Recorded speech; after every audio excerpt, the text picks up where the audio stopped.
ಮಕ್ಕಳ ಮಂಟಪ. ಇಂದಿನ ಕಾರ್ಯಕ್ರಮದಲ್ಲಿ ಪರೀಕ್ಷೆಗೆ ಸಿದ್ಧರಾಗೋಣ ಬನ್ನಿ. ಈ ಮಾಲಿಕೆಯಲ್ಲಿ ಇಂಗ್ಲಿಷ್ ವಿಷಯ ಕುರಿತು ಮರಿಮಲ್ಲಪ್ಪ ಶಾಲೆಯ ಅಧ್ಯಾಪಕರಾದ ಜಿ ಸಿದ್ದೇಶ್ವರ ಪ್ರಸಾದ್ ಅವರಿಂದ ಮಾಹಿತಿ. ಇವರೊಂದಿಗೆ ಭಾಗವಹಿಸುತ್ತಾರೆ ದಿಗ್ವಿಜಯ್ ಪಿ. ಕೇಳುಗರಿಗೆ ನಮಸ್ಕಾರ. ಇಂದಿನ ಮಕ್ಕಳ ಮಂಟಪ ಕಾರ್ಯಕ್ರಮಕ್ಕೆ ತಮ್ಮೆಲ್ಲರಿಗೂ ಪ್ರೀತಿಯ ಸ್ವಾಗತ. SSLC ಪರೀಕ್ಷಾ ಸಿದ್ಧತಾ ಸರಣಿ ಕಾರ್ಯಕ್ರಮದಲ್ಲಿ ಇವತ್ತು ನಾವು ಆಯ್ಕೆ ಮಾಡಿಕೊಂಡಿರೋ ವಿಷಯ ಇಂಗ್ಲೀಷ್. ಈ ವಿಷಯವಾಗಿ ನಮಗೆ ಮಾಹಿತಿ ಮಾಡಿಕೊಟ್ಟಿದ್ದಾರೆ ಮೈಸೂರಿನ ಮರಿಮಲ್ಲಪ್ಪ ಹೈಸ್ಕೂಲ್ನ ಶಿಕ್ಷಕರಾದಂಥ ಜಿ ಸಿದ್ದೇಶ್ವರ ಪ್ರಸಾದ್ ಅವರು. ಅವ್ರನ್ನ ಕಾರ್ಯಕ್ರಮ ಸ್ವಾಗತ ಕೋರ್ತಾ ಕಾರ್ಯಕ್ರಮ ಆರಂಭ ಮಾಡ್ತೀನಿ. ಸರ್ ನಮಸ್ಕಾರ, ಕಾರ್ಯಕ್ರಮ ಸ್ವಾಗತ. ನಮಸ್ಕಾರ ಸರ್. ಭಾಳ ಸಂತೋಷದ ವಿಚಾರ ಏನಂತಂದರೆ ಜಿ ಸಿದ್ದೇಶ್ವರ ಪ್ರಸಾದ್ ಅವರು ನನಗೆ ಟೀಚ್ ಮಾಡ್ತಾಯಿದ್ರು. ಈಗ ನಾನು ಅವರನ್ನು ಸಂದರ್ಶನ ಮಾಡುವಂತಹ ಒಂದು ಸೌಭಾಗ್ಯ ನನಗಿದೆ. ಇದು ನನ್ನ ವೈಯಕ್ತಿಕ. ಸರ್, ನಿಮ್ಮ ಒಂದು ಸಬ್ಜೆಕ್ಟ್ SSLC ಎಕ್ಸಾಮ್ ಯಾವತ್ತಿದೆ ಸರ್? ಸರ್, ಮಾರ್ಚ್ 25 ಇದೆ, ಬುಧವಾರ 25. ಎಷ್ಟು ಗಂಟೆ ಅವಧಿ ಸರ್? 3 ಗಂಟೆ. 3 ಗಂಟೆ. ಎಷ್ಟು ಅಂಕಕ್ಕೆ ಬರೀಬೇಕು? 80 ಮಾರ್ಕ್ಸ್. 80 ಅಂಕಕ್ಕೆ ಬರೀಬೇಕಾಗಿದೆ ವಿದ್ಯಾರ್ಥಿಗಳು. ಮೊದಲು 100ಕ್ಕೆ ಬರೀಬೇಕಿತ್ತು. ಹೌದು. ಈಗ 80 ಅಂಕಕ್ಕೆ ಬರೀಬೇಕು. ಹೌದು, ಕಡಿಮೆ ಆಗಿದೆ. ತುಂಬ ಸುಲಭನೂ ಆಗಿದೆ. ತುಂಬ ಸುಲಭನೂ ಆಗುತ್ತೆ, ಒಂದು ಸ್ಟೂಡೆಂಟ್ ಫ್ರೆಂಡ್ಲಿ ಆಗಿದೆ. ಈಗ ಖಂಡಿತವಾಗ್ಲು ನಾವು ಬರಿತಾ ಇರ್ಬೇಕಾದ್ರೆ ಭಾಳ ಕಷ್ಟ ಇರ್ತಿತ್ತು. 100 ಮಾರ್ಕ್ಸ್ಗೆ ನೀವು ಥಿಯರಿ ಬರೀಬೇಕಾಗಿತ್ತು. ಈಗೇನಾಗಿದೆ 80+20 ಅಂತ ಹೇಳಿ ಡಿವೈಡ್ ಮಾಡಿದ್ದಾರೆ. ಕ್ವಶನ್ ಪ್ಯಾಟರ್ನ್ ಇಂದ ಹಿಡಿದು ಬ್ಲೂ ಪ್ರಿಂಟ್ ಎಲ್ಲ ಕೂಡ ನಿಮ್ಗೆ ಸಿಕ್ಬಿಡ್ತದೆ. ಹೌದು. ಅದರಲ್ಲಿ ಎಲ್ಲಿಂದ ಬರಬೇಕು, ಎಷ್ಟು ಬರಬೇಕು ಅನ್ನೋದು ಕೂಡ ನಿಗದಿ ಆಗಿರುತ್ತೆ. ಮಕ್ಕಳು ಆರಾಮಾಗಿ ಗೆಸ್ ಮಾಡ್ಬೋದು.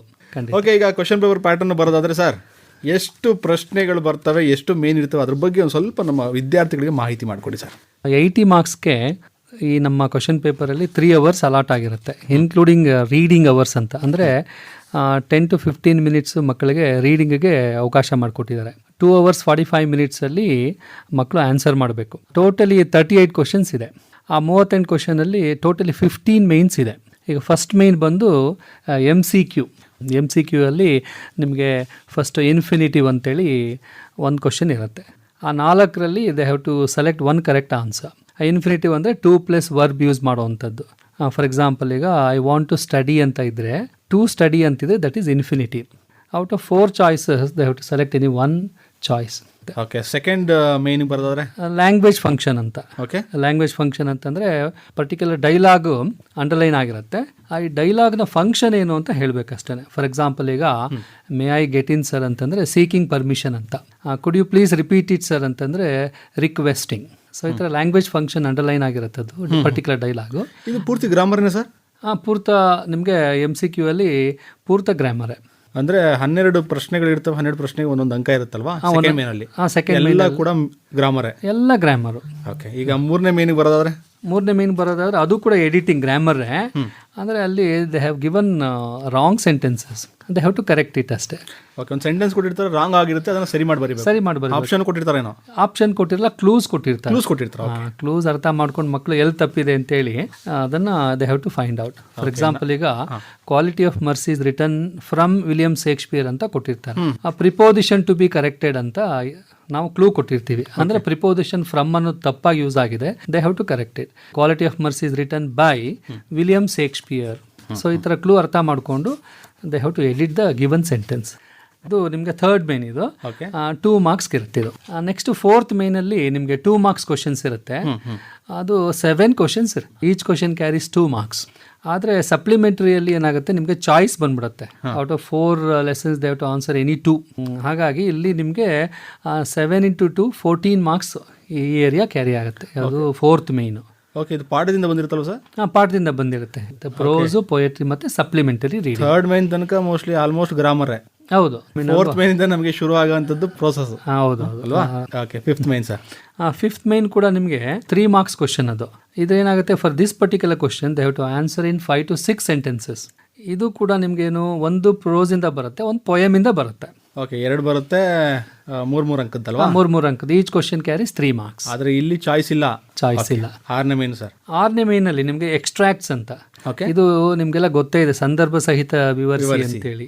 ಇದ್ರಲ್ಲಿ ಏನು ಅಂತಂದ್ರೆ, ಯಾವ 3 ಪ್ರೋಸ್ ಪಾಠದಿಂದ ಒಂದು ಪೊಯಮಿಂದ ಬರುತ್ತೆ. This area carries 12 marks. ಇದು ಏನಪ್ಪ ಮಕ್ಕಳಿಗೆ ಈಸಿ ಅಂತಂದ್ರೆ, who said this dialogue, to whom the dialogue is spoken to, the meaning of the particular dialogue. ಇದು ಒಂಚೂರು ಮಕ್ಕಳು ಒಂಚೂರು ಫೋಕಸ್ ಮಾಡಿದ್ರೆ ಆರಾಮಾಗಿ ಆನ್ಸರ್ ಮಾಡ್ಬೋದು. ಓಕೆ, ಡೈಲಾಗ್ ನೆನ್ಪಿಟ್ಕೊಂಡ್ರೆ ಆಯ್ತು, ಪೂರ್ತಿ ಬರಿಬೋದು. ಪೂರ್ತಿ ಆರಾಮಾಗಿ ಬರೀಬಹುದು.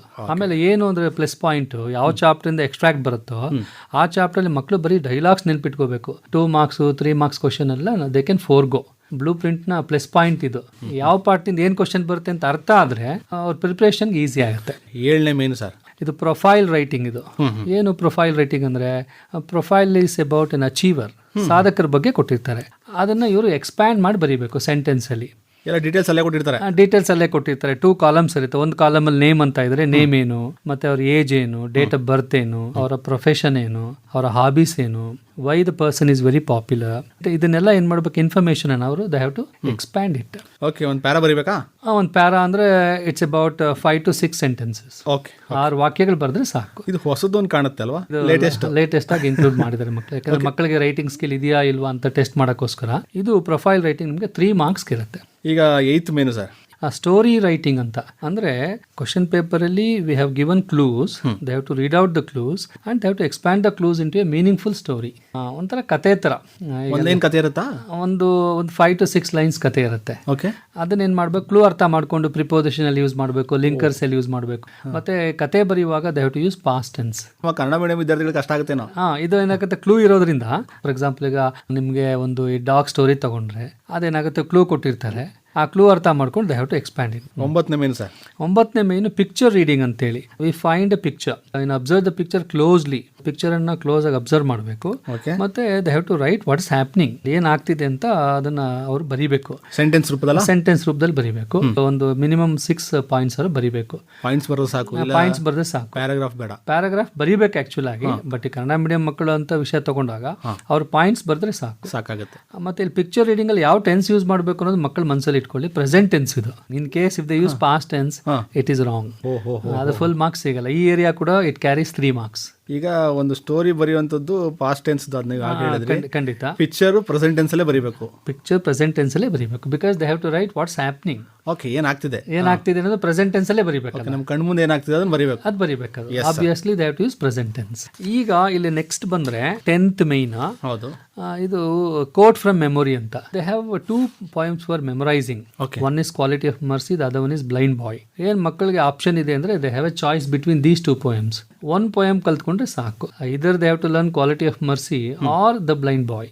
ಯಾವ್ದಾದ್ರು ಸರಿ. ಡೆಫಿನೆಟ್ ಆಗಿ ಚಾಯ್ಸ್ ಇರೋದ್ರಿಂದ ಇದು 4 marks ಇರುತ್ತೆ. ಫ್ರಮ್ ದ ಬಿಗಿನಿಂಗ್ ಅವ್ರು ಪ್ರಾಕ್ಟೀಸ್ ಮಾಡ್ಸಿರ್ತಾರೆ ಇಂಗ್ಲಿಷ್ ಟೀಚರ್ಸ್. ಕಲ್ತ್ಕೊಂಡು ಬರೆದ್ರೆ ಸಾಕು. ಅಂದ್ರೆ ಯಾವ ಸ್ಟ್ಯಾನ್ಸಾ ಕೊಡ್ತೀವಿ ಅಂತ ಹೇಳಿರಲ್ಲ, they to learn the full poem.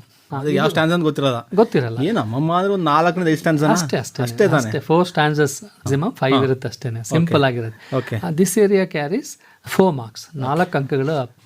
11th main ಬಂದು ಅನ್ಸೀನ್ ಪ್ಯಾಸೇಜ್ ಅಂತ. We give a passage, they have to read the passage for minimum 3 to 4 times. They shouldn't find out the answer directly, with the help of the passage. What they have to do is they have to read the passage at least for 3 times. ಒಂದು 3 ಸಲ passage ನ ಓದಬೇಕು. Then they have to find out the answer from the passage. Passage ಕೊಟ್ಟು ಕನ್ನಡ, ಹಿಂದಿ, ಸಂಸ್ಕೃತ ಎಲ್ಲರಲ್ಲೂ ಇದ್ದೇ ಇರುತ್ತೆ. ಇದು ಎಲ್ಲದರಲ್ಲೂ ಇದ್ದೇ ಇರುತ್ತೆ. ಯಾಕಂದ್ರೆ ನೀವು ಓದೋ ಕೆಪಾಸಿಟಿ, ನೀವು ತಿಳ್ಕೊಂಡಿದ್ಯಾ, ಏನ ತಿಳ್ಕೊಂಡು ಉತ್ತರನ ಕಂಡಿಡಿತ್ಯಾ ಅನ್ನೋದು ಬಹಳ ಮುಖ್ಯ. ಖಂಡಿತ ಅಲ್ವಾ? ಇದೇನಂದ್ರೆ ಈಚ್ ಕ್ವಶನ್ ಕ್ಯಾರೀಸ್ 2 marks. ಇದು 4 marks ಇರುತ್ತೆ. This area carries 4 marks.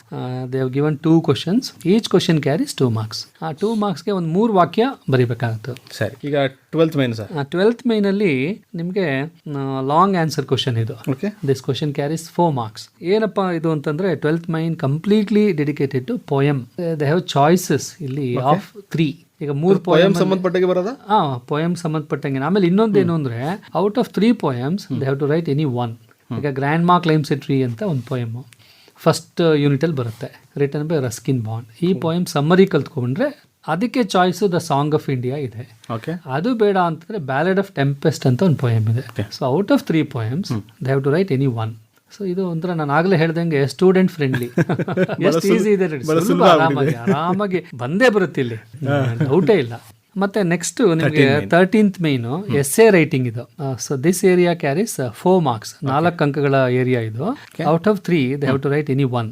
8 ರಿಂದ 10 ಎಸ್ಸೆಗಳನ್ನ ಅವರು ಪ್ರಾಕ್ಟೀಸ್ ಮಾಡಿದ್ರೆ ಕೊಟ್ಬಿಟ್ಟಿರ್ತಾರೆ ಆಗ್ಲೇ ಆಗಲೇ ಅಂದರೆ ವಿಷಯಗಳು ಸಿಕ್ಬಿಟ್ಟಿರುತ್ತೆ, ವಿಷಯಗಳು ಸಿಕ್ಕಿರುತ್ತೆ. ಈಗೆಲ್ಲ ನೆಟ್ ಇರೋದ್ರಿಂದ ಒಂದು 8 to 10 essays ಪ್ರಿಪೇರ್ ಆದರೆ ಆರಾಮಾಗಿ ಬರಿಬೋದು. ಫಾರ್ ಎಕ್ಸಾಂಪಲ್ ಈಗ ನೋಡಿ ಇಲ್ಲೇ ಕೊಟ್ಟಿದ್ದಾರೆ, global warming, air pollution, save trees, save earth, mobile phones, social media, sports activities, importance of library, importance of yoga. So ಈ ತರ ಒಂದಷ್ಟು ಇಂಪಾರ್ಟೆಂಟ್ ಎಸೆಗಳನ್ನ ರೆಡಿ ಆದ್ರೆ ಡೆಫಿನೆಟ್ ಆಗಿ ಅದ್ರಲ್ಲಿ ಒಂದು ಬಂದೇ ಬರುತ್ತೆ. ಅಂದ್ರೆ ಇದು ದಿಸ್ ಕ್ಯಾರೀಸ್ ಇನ್ 4 marks, 4 ಅಂಕಗಳ ಏರಿಯಾ ಇದು. Last main 38 question letter writing ಇರುತ್ತೆ. ಫಾರ್ಮಲ್ ಮತ್ತೆ ಇನ್ಫಾರ್ಮಲ್ ಲೆಟರ್ ರೈಟಿಂಗ್. ಅದನ್ನ ಮಾಮೂಲಿ ಹೇಳೋದಾದ್ರೆ official letter writing and friendly letter writing. ಅದರಲ್ಲಿ ಚಾಯ್ಸ್ ಇರುತ್ತೆ ಇದು. It carries 5 marks. ಇದು ಟೋಟಲಿ ನಿಮ್ಗೆ ಕ್ವಶನ್ ಪೇಪರ್ ಒಂದು ಔಟ್ಲೈನ್ ಅಂತೀವಲ್ಲ ಆ ತರ. ಈಗ ಕ್ವಶನ್ ಪೇಪರ್ ಪ್ಯಾಟರ್ನ್ ಬಗ್ಗೆ ನಾವು ಮಾತಾಡ್ಬಿಟ್ವಿ. 14 ಮೈನಲ್ಲಿ ಯಾವ್ಯಾವ ರೀತಿ ಪ್ರಶ್ನೆಗಳು ಬರಬಹುದು. ನಾವು ಒಂದ್ಸಲ ನಮ್ಮ ವಿದ್ಯಾರ್ಥಿಗಳ ಗಮನಕ್ಕೆ ಏನು ಬ್ಲೂ ಪ್ರಿಂಟ್ ಬಗ್ಗೆನೂ ಹೇಳ್ಬೋಣ ಸರ್. ಯಾಕೆಂತಂದ್ರೆ ಬಹಳಷ್ಟು ಜನ ವಿದ್ಯಾರ್ಥಿಗಳು ಬ್ಲೂ ಪ್ರಿಂಟ್ ನೋಡ್ಕೊಂಡು ಹೋದ್ರೆ ಬಹಳ ಅನುಕೂಲ ಆಗುತ್ತೆ. ಖಂಡಿತ ಆಗುತ್ತೆ. ಯಾಕೆಂತಂದ್ರೆ ಈಗ ಎಷ್ಟು ಓದಬೇಕು, ಏನು ಓದಬೇಕು, ಯಾವ ಚಾಪ್ಟರ್ನ ಚೂಸ್ ಮಾಡಬೇಕು, ಅದು ಬಹಳ ಮುಖ್ಯ. ಖಂಡಿತ. ಎಲ್ಲ ಬುದ್ಧಿವಂತ ವಿದ್ಯಾರ್ಥಿಗಳಾಗಿರ್ಬೋದು, ಇಲ್ಲ 80ಕ್ಕೆ 80 ಅಂಕ ತಗೋಬೇಕು ಅನ್ನೋ ವಿದ್ಯಾರ್ಥಿಗಳು, ಅವೆಲ್ಲ ನೋ ಚಾಯ್ಸ್, ಪೂರ್ತಿ ಓದಲೇಬೇಕು. ಖಂಡಿತ. ಹೌದಾ? ನಾನು ಪಾಸೇ ಆಗಲ್ಲ ಅನ್ನೋ ವಿದ್ಯಾರ್ಥಿಗಳು ಅಂದ್ರೆ ಕನ್ನಡ ಮೀಡಿಯಂ ವಿದ್ಯಾರ್ಥಿಗಳು ಸ್ವಲ್ಪ ಕಷ್ಟ ಆಗುತ್ತೆ. ಅಂದ್ರೆ ಈಗ ಪ್ಯಾಟರ್ನ್ ನೋಡಿದ್ರೆ ಅಂತ ಏನು ಕಷ್ಟ ಏನಿಲ್ಲ, ಕೆಲವೊಂದು ಆಯ್ಕೆ ಮಾಡ್ಕೊಂಡ್ರೆ ಪಾಸ್ ಆಗ್ಬೋದು. ಏನಕ್ಕೆ ಈ ಸಲ ಕಷ್ಟ ಆಗಲ್ಲ ಅಂತಂದ್ರೆ ಈಗ ಪಾಸಿಂಗ್ ಮಾರ್ಕ್ಸ್ ರೆಡ್ಯೂಸ್ ಮಾಡಿದಾರೆ ಅವರು. Earlier it was 28. Now it has been reduced to 13 marks. ಅಂದ್ರೆ out of 80 they have to score 13 marks ಬಂದ್ರೆ ಅವ್ರು ಪಾಸ್ ಆಗ್ತಾರೆ. 19 ಬಂದ್ರೆ ಫಸ್ಟ್ ಲ್ಯಾಂಗ್ವೇಜ್ ಪಾಸ್ ಆದಂಗೆ. ರೆಸ್ಟ್ ಆಫ್ ದ ಸಬ್ಜೆಕ್ಟ್ಸ್ ಈಗ English, Hindi, maths, science, social ಎಲ್ಲ 13 ತಗೊಂಡ್ರೆ ಪಾಸ್. ಸೊ ಈಗ ಪಾಸ್ ಆಗೋದೇನು ಅಂತ ಕಷ್ಟ ಏನಿಲ್ಲ. ಅದನ್ನು ತಗೊಳ್ಳ ಬಹಳ ಕಷ್ಟ. ಬ್ಲೂ ಪ್ರಿಂಟ್ ಬಗ್ಗೆ ಮಾತಾಡೋದಾದ್ರೆ 80 marks ಯಾವ ತರ ಅಲಾಟ್ ಮಾಡಿದ್ದಾರೆ ಅನ್ನೋದ್ರ ಬಗ್ಗೆ ಡಿಸ್ಕಸ್ ಮಾಡ್ತಾ ಹೋಗೋಣ ಸರ್. ತಾವ್ ಹೇಳ್ದಂಗೆ ಬ್ಲೂ ಪ್ರಿಂಟ್ ಎಷ್ಟು ಹೆಲ್ಪ್ ಆಗುತ್ತೆ ಮಕ್ಕಳಿಗೆ ಅಂತಂದ್ರೆ they can easily guess any type of question. ಯಾಕೆ ಬ್ಲೂ ಪ್ರಿಂಟ್ ಬೇಕೇ ಬೇಕು ಅಂತಂದ್ರೆ ಯಾವ ಚಾಪ್ಟರ್ ಇಂದ ಏನ್ ಕ್ವಶನ್ ಬರುತ್ತೆ, ಎಷ್ಟು ಮಾರ್ಕ್ಸ್ ಅಲಾಟ್ ಆಗಿದೆ ಅದು ಕೊಟ್ಟೋಗೋಣ. ಈಗ ನಮ್ಮ ಎಂಟೈರ್ ಇಂಗ್ಲಿಷ್ ಟೆಕ್ಸ್ಟ್ 3 ಡಿವಿಷನ್ ಆಗಿ ಡಿವೈಡ್ ಆಗಿದೆ. Prose, poetry, supplementary reading. Prose 20 marksಗೆ ಇದೆ, ಪೊಯೆಟ್ರಿ ಬಂದು 16 marks ಇದೆ, ಅಲ್ಲಿಗೆ 36 ಆಯಿತು. ಇನ್ನು 4 ಅಂಕಗಳು ಸಪ್ಲಿಮೆಂಟರಿ ರೀಡಿಂಗ್ 40 ಆಯಿತು. ಔಟ್ ಆಫ್ 80 marks 40 ಈ ಥರ ಡಿವೈಡ್ ಆಗಿದೆ. In 40 marks grammar and composition, vocabulary, profile writing, editing, story writing ಅದಕ್ಕೆಲ್ಲ ಡಿವೈಡ್ ಆಗಿದೆ. ಈಗ ನಾವು ಚಾಪ್ಟರ್ ವೈಸ್ ಹೊಟ್ಟೋಗೋಣ. ಈಗ ಫಸ್ಟ್ ಲೆಸನ್ ಹೀರೋ, ಈ ಪಾರ್ಟ್ ಇಂದ ನಮಗೆ 3 marks ಕ್ವಶನ್ ಬರುತ್ತೆ. 3 marks ಕ್ವಶನ್ ಅಂತಂದ್ರೆ for this particular question they have to answer in 5 to 6 sentences. 5 ರಿಂದ 6 ವಾಕ್ಯಗಳು ಬರೆದ್ರೆ ಸಾಕು. Next there is a girl by the tracks. ಇದು ಕೂಡ ಈ ಚಾಪ್ಟರ್ ಇಂದ ನಮಗೆ 3 marks ಕ್ವಶನ್ ಬರುತ್ತೆ. ಆದ್ರೆ ಏನ್ ಬರುತ್ತೆ, ಎಕ್ಸ್ಟ್ರಾಕ್ಟ್ಸ್ ಬರುತ್ತೆ. So what they have to do, they have to study the lesson thoroughly, line by line. Extracts answer ಮಾಡಬೇಕು ಅಂದ್ರೆ ಅಲ್ಲಿ ಸ್ಪೀಕರ್ ಯಾರು, ಯಾವ್ಯಾವ ಕ್ಯಾರೆಕ್ಟರ್ ಬರುತ್ತೆ, ಅವ್ರ ಡೈಲಾಗ್ಸ್ ಏನು, ಅದನ್ನ ದೇ ಹ್ಯಾವ್ ಟು ರಿಮೆಂಬರ್. ಆಗಲೇ ಹೇಳ್ದಂಗೆ who said this, to whom the dialogue is spoken to, the meaning of the particular dialogue, name of the chapter, name of the writer, they have to remember. So ಅವಾಗ easy ಆಗುತ್ತೆ ಇದು. Next chapter ಬಂದು prose ಅಲ್ಲಿ gentlemen of Rio en Medio ಅಂತ. ಇಲ್ಲಿಂದ 2 marks question ಬರುತ್ತೆ. ಆ 2 marks ಅಲ್ಲಿ ಒಂದು 4 to 5 2 marks ಕ್ವಶನ್ ತರೋ ಆದ್ರೆ ಆರಾಮಾಗಿ ಆನ್ಸರ್ ಮಾಡಬಹುದು. From the lesson doctor B R Ambedkar, they can expect 2 marks question. ಆ ಚಾಪ್ಟರ್ ಆಗಿರುತ್ತೆ, ಯಾವ್ಯಾವ ಇಂಪಾರ್ಟೆಂಟ್ ಕ್ವಶನ್ ಅಂತ ನೋಟ್ ಡೌನ್ ಮಾಡ್ಕೊಂಡು they have to practice it. ಮತ್ತೆ ದ ಕಾನ್ಸರ್ಟ್ ಅಲ್ಲಿ ಅದು ಕೂಡ 2 marks question, return by Shanta Rameshwara Rao ಅಂತ. ಡಿಸ್ಕವರಿ ಅಂತ ಒಂದು ಲೆಸನ್ ಬರುತ್ತೆ. It's a drama actually.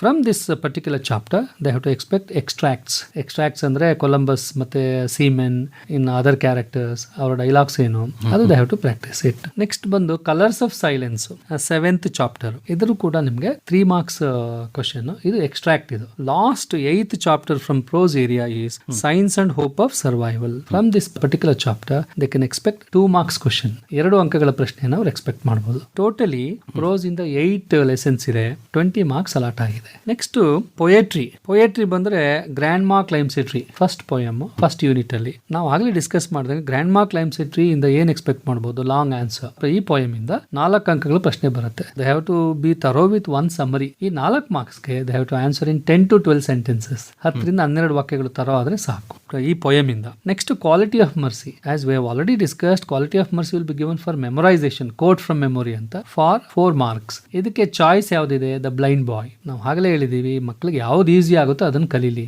Either quality of mercy or the blind boy. Next I am the land ಅಂತ. From this particular poem they can expect 2 marks question. ಮತ್ತೆ the song of India choice ಇದೆ. ಯಾವ್ದಕ್ಕೆ choice ಇದೆ, grand ಮಾ ಕ್ಲೈಮ್ಸೆಟ್ರಿ. ಆಮೇಲೆ ballad of the tempest ಕೂಡ ಅಷ್ಟೇನೆ. Choice ಇರೋವಂಥ ಪ್ರಶ್ನೆ. ಯಾವುದಕ್ಕೆ ಚಾಯ್ಸ್ ಇದೆ? Grandma climbs a tree ಮತ್ತು the song of India, ballad of the tempest. Okay, ಈ 3 ಪೋಯಮಲ್ಲಿ ಅವ್ರು ಒಂದನ್ನ ಬರೆದ್ರೆ ಸಾಕು. ನಾವು ಆಗಲೇ ಡಿಸ್ಕಸ್ ಮಾಡಾಗಿದೆ. ಹೌದು. ಮತ್ತು ಇನ್ನೊಂದು ಪೋಯಮ್ ಬರುತ್ತೆ, 5th ಪೋಯಮು, ಝ್ಯಾಸ್ poem 2 will be given for 3 marks. ಯಾವುದ್ರ ಜೊತೆಗೆ ಪ್ರೋಸ್ ಲೆಸನ್ ಇದೆಯಲ್ಲ, ಹೀರೋ, ಹೌದು, ಅಲ್ಲಿ 1 ಲೆಸನ್ನಿಂದ 3 ಮಾರ್ಕ್ಸ್ಗೆ ಹೀರೋಯಿಂದ, ಮತ್ತು ಝ್ಯಾಸ್ ಪೋಯಮಿಂದ 3 ಮಾರ್ಕ್ಸ್ಗೆ ಬರುತ್ತೆ. ಇದು ಕಂಪಲ್ಸರಿ ಬಂದೇ ಬರುತ್ತೆ. ಟೈಪ್ ಆಫ್ ಕ್ವಶನ್ಸ್ ಬೇರೆ ಇರ್ಬೋದು ಅಷ್ಟೇ. ಆ ಚಾಪ್ಟರ್ ಇಂದ ಬಂದೇ ಬರುತ್ತೆ. Last poem 8th poem is off to outer space tomorrow morning. ಇಲ್ಲಿ ಒಂದು ಪೋಯಮ್ ಇಂದ ಎಕ್ಸ್ಟ್ರಾಕ್ಟ್ ಇದು. ಈ ಪೋಯಮ್ ಅಲ್ಲಿ ಬರುವಂತ ಲೈನ್ಸ್, ಆ ಪೋಯೆಟ್ ನೇಮು, ಅದನ್ನ ತಿಳ್ಕೊಂಡ್ರೆ ಸಾಕು. ಸೊ ಎಕ್ಸ್ಟ್ರಾಕ್ಟ್ಸ್ ಅಲ್ಲಿ 3 ಕ್ವಶನ್ ಪ್ರೋಸ್ ಲೆಸನ್ ಇಂದ ಬರುತ್ತೆ, 1 ಪೋಯಮ್ ಇಂದ ಬರುತ್ತೆ. ಸೊ ಟೋಟಲಿ ನಮಗೆ ಪೊಯೆಟ್ರಿಯಿಂದ 16 ಮಾರ್ಕ್ಸ್ಗೆ ನಾವು ಎಕ್ಸ್ಪೆಕ್ಟ್ ಮಾಡ್ಬೋದು. ಓಕೆ, ಪ್ರೋಸ್ ಇಂದ 20, ಪೊಯೆಟ್ರಿ ಇಂದ 16. ಸಪ್ಲಿಮೆಂಟರಿ ರೀಡಿಂಗ್ ಅಲ್ವಾ ಇದು? ಈಗ ಸಪ್ಲಿಮೆಂಟರಿ ರೀಡಿಂಗ್ ಇಂದ 4 ಮಾರ್ಕ್ಸ್ಗೆ. ಅಂದ್ರೆ ಇಲ್ಲಿ ಫಸ್ಟ್ ಲೆಸನ್ ನಾರಾಯಣ್ಪುರ್ ಇನ್ಸಿಡೆಂಟ್ ಮತ್ತೆ on top of the world. ಎಷ್ಟು ಈಸಿ ಇದೆ ಬ್ಲೂ ಪ್ರಿಂಟ್ ಅಲ್ಲಿ ಅಂದ್ರೆ, they have a choice between these 2 chapters. Either they can read Narayanpur incident or on top of the world. ಎರಡಲ್ಲಿ 1 ಲೆಸನ್ ತರೋದ್ರೆ ಬೇಕಾದಷ್ಟು. ಆಮೇಲೆ ಮತ್ತೆ ನೋಡಿ, great martyr, ever cherished, the bird of happiness. ಈ 2 ಚಾಪ್ಟರ್ ಅಲ್ಲಿ 1 ಚಾಯ್ಸ್ ಇದೆ. ಯಾವ್ದು ಈಸಿ ಆಗುತ್ತೆ ಅದನ್ನು ಓದ್ಬೋದಲ್ವಾ? ಅಂದ್ರೆ 2 ಅಂಕಗಳ ಪ್ರಶ್ನೆ ಇದು.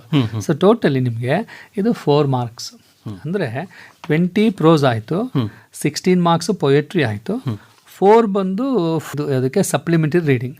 ಟೋಟಲಿ 40 ಮಾರ್ಕ್ಸ್ ಆಯ್ತು. 80ಯಲ್ಲಿ 40 ಪ್ರೋಸ್, ಪೊಯೆಟ್ರಿ ಮತ್ತೆ ಸಪ್ಲಿಮೆಂಟರಿಗೆ ನಿಮ್ಗೆ ಅಲಾಟ್ ಆಯ್ತು ಮಾರ್ಕ್ಸ್. ಗ್ರಾಮರ್ ಅಂಡ್ ಕಂಪೋಸಿಷನ್ಗೆ 40 ಮಾರ್ಕ್ಸ್. ಅಂದ್ರೆ ಪಾಸೇ ಆಗಲ್ಲ ಅನ್ನೋ ವಿದ್ಯಾರ್ಥಿ ಪ್ರೋಸ್, ಪೊಯೆಟ್ರಿ ಅವೆಲ್ಲ ಓದೋದೇ ಬಿಟ್ಬಿಟ್ಟು ಈ ಗ್ರಾಮರ್ ನೋಡ್ಕೊಂಡ್ಬಿಟ್ರೆ ಸಾಕಲ್ವಾ? ಖಂಡಿತ. ನಾನು ಏನು ಬರೆಯಲ್ಲಪ್ಪ, ನಾನು ಗ್ರಾಮರ್ ಅನ್ನ ಒಂಚೂರು ಅಭ್ಯಾಸ ಮಾಡ್ಬಿಟ್ರೆ ಆರಾಮಾಗಿ ತಗೋಬೋದಲ್ವಾ? ಖಂಡಿತ ಫಸ್ಟ್ ಕ್ಲಾಸೇ ಬಂದ್ಬಿಡ್ತಾನೆ. ನಾವು ಖಂಡಿತ ಬರ್ತಾನೆ. ನೀವು ಹೇಳಿದ್ದು ಅಬ್ಸಲ್ಯೂಟ್ಲಿ ಕರೆಕ್ಟ್ ಇದು. ಯಾಕೆಂದ್ರೆ ಈಗ ಲೆಟರ್ ರೈಟಿಂಗ್ 5 ಮಾರ್ಕ್ಸ್ ಇದೆ. ಅದ್ರಲ್ಲಿ ಒಂದು ಅಫಿಷಿಯಲ್ ಲೆಟರ್ ರೈಟಿಂಗ್ ತಗೊಂಡ್ರೆ ಅಲ್ಲಿ 8 ಸ್ಟೆಪ್ಸ್ ಬರುತ್ತೆ. From, date, to, respected sir or madam, subject, ಮತ್ತು ಇದು body of the letter, thank you, yours faithful, ಇಷ್ಟು ಬರೆದ್ರೆ 2 ಮಾರ್ಕ್ಸ್ ಸಿಕ್ಬಿಡುತ್ತೆ. ಆಮೇಲೆ ಪ್ಯಾಸೇಜ್ ಅನ್ನ ಓದ್ಕೊಂಡು ಅದನ್ನ ಆ ಪ್ಯಾಸೇಜ್ ಅಲ್ಲಿರೋ ಹಾಫ್ ಪಾರ್ಟ್ ಒಂದು ಕ್ವಶನ್, ಇನ್ನೊಂದು ಹಾಫ್ ಪಾರ್ಟ್ ಇನ್ನೊಂದು ಕ್ವಶನ್ ಬರೆದ್ರು ಅವ್ರಿಗೆ 1 ಮಾರ್ಕ್ ಸಿಕ್ಬಿಡುತ್ತೆ. ಸೊ ಗ್ರಾಮರ್ ಒಂಚೂರು ಫೋಕಸ್ ಮಾಡಿದ್ರೆ ನೀವು ಹೇಳ್ದಂಗೆ ಖಂಡಿತ ಅವರು ಪಾಸ್ ಆಗೋದಕ್ಕೆ ತೊಂದರೆ ಆಗಲ್ಲ. ಯಾಕಂದ್ರೆ ಈ ಸಲ 13 ಮಾರ್ಕ್ಸ್ ಇರೋದ್ರಿಂದ ನನ್ನ ಪ್ರಕಾರ ಪಾಸ್ ಆಗೋದೇನು ಅಂತ ಮಕ್ಕಳಿಗೆ ಕಷ್ಟ ಆಗಲ್ಲ. ಪ್ರಿಂಟ್ ಹೇಗಿದೆ ಅಂತಂದ್ರೆ ಪಾಸ್ ಆಗೋ ಮಕ್ಕಳಿಗೂ ಫ್ರೆಂಡ್ಲಿ ಆಗಿದೆ. ಒಂದು ನಾ ಡಿಸ್ಟಿಂಕ್ಷನ್ ಬರ್ತೀನಿ 85% ಅವ್ರಿಗೂ ಹೆಲ್ಪ್ ಆಗುತ್ತೆ. ಇಲ್ಲ ನಾನು ಅಬೌವ್ 600 625 ಸ್ಕೋರ್ ಮಾಡ್ತೀನಿ ಅನ್ನೋ ಮಕ್ಕಳಿಗೂ ಕೂಡ ಹೆಲ್ಪ್ ಆಗುತ್ತೆ. ಆ ತರ ಒಂದು ಡಿಸೈನ್ ಆಗಿದೆ ಇದು. ಅಂದ್ರೆ ಓದುವ ಮಕ್ಕಳು ಈ ಸಲ ಒಳ್ಳೆಯ ಸ್ಕೋರ್ ಅನ್ನ ಮಾಡಬಹುದು. ಖಂಡಿತ ಮಾಡಬಹುದು. 625 ತುಂಬಾ ಜನ ತೆಗಿಬಹುದು. ಖಂಡಿತ ಅನ್ಸುತ್ತೆ ಅಲ್ವಾ? ಯಾವಾಗ ಅಂತಂದ್ರೆ ಬ್ಲೂ ಪ್ರಿಂಟ್ ಚೇಂಜ್ ಆಗಬಾರ್ದು. ಈಗೇನಾಗುತ್ತೆ ಅಂದ್ರೆ ಬ್ಲೂ ಪ್ರಿಂಟ್ ಕೊಟ್ಟಿರ್ತಾರೆ. ಪ್ರತಿ ಸಲ ಏನಾಗ್ತಿತ್ತು, ಆ ಬ್ಲೂ ಪ್ರಿಂಟ್ ಕೊಟ್ಟಿರೋರು ಮತ್ತೆ ಫೈನಲ್ ಎಕ್ಸಾಮಿನೇಷನ್ ಪೇಪರ್ ನೋಡಿದ್ರೆ ಒಂದು 5 ಮಾರ್ಕ್ಸ್ ವೇರಿಯೇಷನ್ ಇರೋದು. ಓಕೆ, ಅವಾಗ 625 ಮಿಸ್ ಆಗಿರೋದು. ಈಗ ಬೋರ್ಡ್ ಅವ್ರು ಹೇಳ್ತಿದ್ದಾರೆ ಅಂದ್ರೆ ಇಲ್ಲ ಬ್ಲೂ ಪ್ರಿಂಟ್ ಪ್ರಕಾರನೇ ಬರುತ್ತೆ, 4 ಮಾರ್ಕ್ ಕ್ವಶನ್ ಪೇಪರ್ಸ್ ನೋಡ್ಕೊಂಡ್ರೆ ಮಕ್ಕಳು ಡಿಸ್ಟಿಂಕ್ಷನ್ ತಗೋಬಹುದು, ತರೋ ಆಯ್ತು ಅಂತ ಹೇಳಿದ್ರೆ ಔಟ್ ಆಫ್ ಔಟ್ ತಗೋಬಹುದು ಅಂತ. ಜೊತೆಗೆ ಈ ಸಲ ಏನಾಗಿದೆ ಅಂದ್ರೆ LBA ಅಂತ ರಿಲೀಸ್ ಮಾಡಿದ್ದಾರೆ, ಲೆಸನ್ ಬೇಸ್ಡ್ ಅಸೆಸ್ಮೆಂಟ್ ಅಂತ. ಅವರೇ ನೋಟ್ಸ್ ಬಿಟ್ಬಿಟ್ಟು ಚಾಪ್ಟರ್ ವೈಸ್ 2 ಮಾರ್ಕ್ಸ್ ಕ್ವಶನ್ ಎಷ್ಟು, 3 marks grammar point, letter writing, profile writing ಎಲ್ಲ ಅವರೇ ಕೊಟ್ಟಿರೋದ್ರಿಂದ ಮಕ್ಕಳಿಗೆ they have got plenty of sources. ಕೂತ್ಕೊಂಡು ಓದ್ಬೇಕಷ್ಟೇ. ಈಗ ಕ್ವಶನ್ ಪೇಪರ್ ಪ್ಯಾಟರ್ನ್ ಮತ್ತೆ ಬರೋದಾದ್ರೆ ನಾವು ಫಸ್ಟ್ ಮೈನ್ ಅದರಲ್ಲಿ ಗ್ರಾಮರ್ ಅಂತಾನೆ ಹೇಳಿದ್ರಿ. 1 ಇಲ್ಲ 2 ಯಾವ್ದಾದ್ರು ಪ್ರಶ್ನೆಗಳು ಗ್ರಾಮರ್ ಸಂಬಂಧಪಟ್ಟಿದ್ದು MCQ ಇರುತ್ತೆ, ಯಾವ್ದು ಬರಬಹುದು, ಏನು ಉತ್ತರಿಸಬೇಕು ಅದನ್ನ ಹೇಳ್ಬಿಡಿ ಸರ್. ಒಂದ್ ಕಡೆಯಿಂದ ಹೊಟ್ಟೋಗೋಣ. ಈಗ ಫಸ್ಟ್ ಮೈನ್, ಈಗ ನಾವು ಟೋಟಲಿ ಕ್ವಶನ್ ಪೇಪರ್ ವಾಪಸ್ ಬರೋದಾದ್ರೆ ಟೋಟಲಿ 14 ಮೈನ್ಸ್ ಇದೆ. ಫಸ್ಟ್ ಮೈನ್ ಇಂದ ಹೊಟ್ಟೋಗೋಣ. ಫಸ್ಟ್ ಮೈನ್ ಅಲ್ಲಿ MCQ question. MCQ means multiple choice question. 1 statement will be given, 4 options will be given, out of 4 they have to select any 1. So ಇಲ್ಲಿ ನಮ್ಗೆ MCQ ಅಲ್ಲಿ ಯಾವ್ದಾವ್ದು ಬರುತ್ತೆ ಅಂದ್ರೆ ಇನ್ಫಿನಿಟಿವ್ ಅಂತ ಬರುತ್ತೆ ಒಂದು. It's very easy. ಏನು ಅಂತಂದರೆ they have to select in a given dialogue, they have to find out 2 plus verb. For example ಈಗ ಟು ಗೋ, ಟು ರನ್. ನೋಡಿ ಈಗ ಮಾಡೆಲ್ ಪೇಪರ್ ನಾವು 2 ತಗೊಂಡ್ರೆ ಒಂದು ಕ್ವಶನ್ ಇದೆ ಏನಂತಂದರೆ ಬಿಟ್ವೀನ್ ಸೌಂದರ್ಯ ಆ್ಯಂಡ್ ಶ್ರೀಜನ್ಯ ಅಂತಿದೆ. ದೇ ಆರ್ ಡಿಸ್ಕಸಿಂಗ್ ಏನಂತ, hi Srijanya, do you have any plans for this vacation? Srijanya says yes, I am planning a trip to Pondicherry with my cousins, would you like to join us ಅಂತ ಇದೆ. ಇಲ್ಲೇನು ಕೇಳಿದ್ದಾರೆ, read the given conversation, choose the correct infinitive ಅಂತ ಇದೆ. Conversation ಓದ್ಕೋಬೇಕು, infinitive select ಮಾಡಬೇಕು. ನಾ ಆಗಲೇ ಹೇಳ್ದಂಗೆ 2 ಪ್ಲಸ್ ವರ್ಬ್ ಯಾವ್ದಿದೆಯೋ ಅದೇ ಆನ್ಸರ್. ಆಪ್ಷನ್ ಬಿ ಕರೆಕ್ಟ್ ಆಗಿದೆ, ಟು ಜಾಯಿನ್. ಇಲ್ಲಿ ಆರಾಮಾಗಿ ಸ್ಕೋರ್ ಮಾಡ್ಬೋದು. 2 ಜೊತೆಗೆ verb, to go, to run, to study, to sleep, to play, ಈ ತರ ಒಂದು ಇನ್ಫಿನಿಟಿವ್ ಬಂದ್ರೆ they can easily select. Second question is ನಿಮಗೆ ಲ್ಯಾಂಗ್ವೇಜ್ ಫಂಕ್ಷನ್ ಅಂತ. ಅಗೈನ್ ಇಲ್ಲೊಂದು conversation, they have to read the given conversation, choose the correct language function for the underline sentence ಅಂತ. Okay 4 to 5 dialogues ಇರುತ್ತೆ. One particular dialogue underline ಆಗಿರುತ್ತೆ. For example ಈಗ it's between teacher and Tejas. Teacher ಹೇಳ್ತಾರೆ, let me briefly explain you those concepts again ಅಂತ. This particular dialogue has been underlined. Let me briefly explain you those concepts again ಅಂತಂದ್ರೆ ಇಲ್ಲಿ ಅವರು ಮತ್ತೆ ನಾನು ಅದನ್ನ ಹೇಳ್ತೀನಿ ಅಂತ, ಗಿವಿಂಗ್ ಸೀಕಿಂಗ್ ಇನ್ಫಾರ್ಮೇಶನ್ ಅಂತ ಹೇಳ್ತಾ ಇದ್ದಾರೆ ಆನ್ಸರ್. ಆಮೇಲೆ next fill in the blank choosing the appropriate if clause ಅಂತ ಬರುತ್ತೆ. ಇಫ್ ಕ್ಲಾಸ್ ಅಂದ್ರೆ ಇಲ್ಲಿ they have to select would have ಅಂತ. ವುಡ್ ಹ್ಯಾವ್ ಅಲ್ಲಿ ಏನು ಅಂತಂದ್ರೆ ನೋಡಿ, ಇಲ್ಲಿ between Swapnil and Karan, oh no if you had woken up earlier you dash reach it the bus station in time. ಅಂದರೆ ನೀನು ಬೆಳಿಗ್ಗೆ ಬೇಗ ಎದ್ದಿದ್ರೆ ನೀನು ರೀಚ್ ಆಗ್ಬೋದಾಗಿತ್ತು ಅನ್ನೋ ಅರ್ಥ ಕೊಡುತ್ತೆ. ಆನ್ಸರ್ 4 ಚಾಯ್ಸ್ ಇದೆ. ಆನ್ಸರ್ ಇಸ್ ಸಿ, ಏನು would have, you would have reached the bus station in time ಅಂತೇಳಿ. ಇಲ್ಲಿ ವುಡ್ ಹ್ಯಾವ್ ಯೂಸ್ ಮಾಡೋದು ಅಥವಾ ವುಡಂಟ್ ಹ್ಯಾವ್ ಯೂಸ್ ಮಾಡೋದನ್ನ ಪ್ರಾಕ್ಟೀಸ್ ಮಾಡ್ಕೋಬೇಕಷ್ಟೇ. ಓಕೆ. ನೆಕ್ಸ್ಟ್ 4ನೇ ಕ್ವಶನ್ ಟ್ಯಾಗ್ ಅಂತ ಇದೆ. ಕ್ವಶನ್ ಟ್ಯಾಗಲ್ಲಿ ಏನು ಅಂತಂದರೆ ಇಲ್ಲಿ ಸ್ಟೇಟ್ಮೆಂಟ್ ಪಾಸಿಟಿವ್ ಇದ್ದರೆ ಕ್ವಶನ್ ಟ್ಯಾಗ್ ನೆಗೆಟಿವ್ ಇರುತ್ತೆ, ಸ್ಟೇಟ್ಮೆಂಟ್ ನೆಗೆಟಿವ್ ಇದ್ದರೆ ಕ್ವಶನ್ ಟ್ಯಾಗ್ ಪಾಸಿಟಿವ್ ಇರುತ್ತೆ. ಫಾರ್ ಎಕ್ಸಾಂಪಲ್ ಈಗ they hardly try to settle the environmental problems ಅಂತ ಇದೆ. ಈ ಹಾರ್ಡ್ಲಿ ಅಂತ ಇರೋದ್ರಿಂದ this is A negative statement. So statement negative ಆಯಿತು, ಕ್ವಶನ್ ಟ್ಯಾಗ್ ಪಾಸಿಟಿವ್ ಆಯಿತು. ಆನ್ಸರ್ ಏನು, ಡಿಡ್ ದೇ.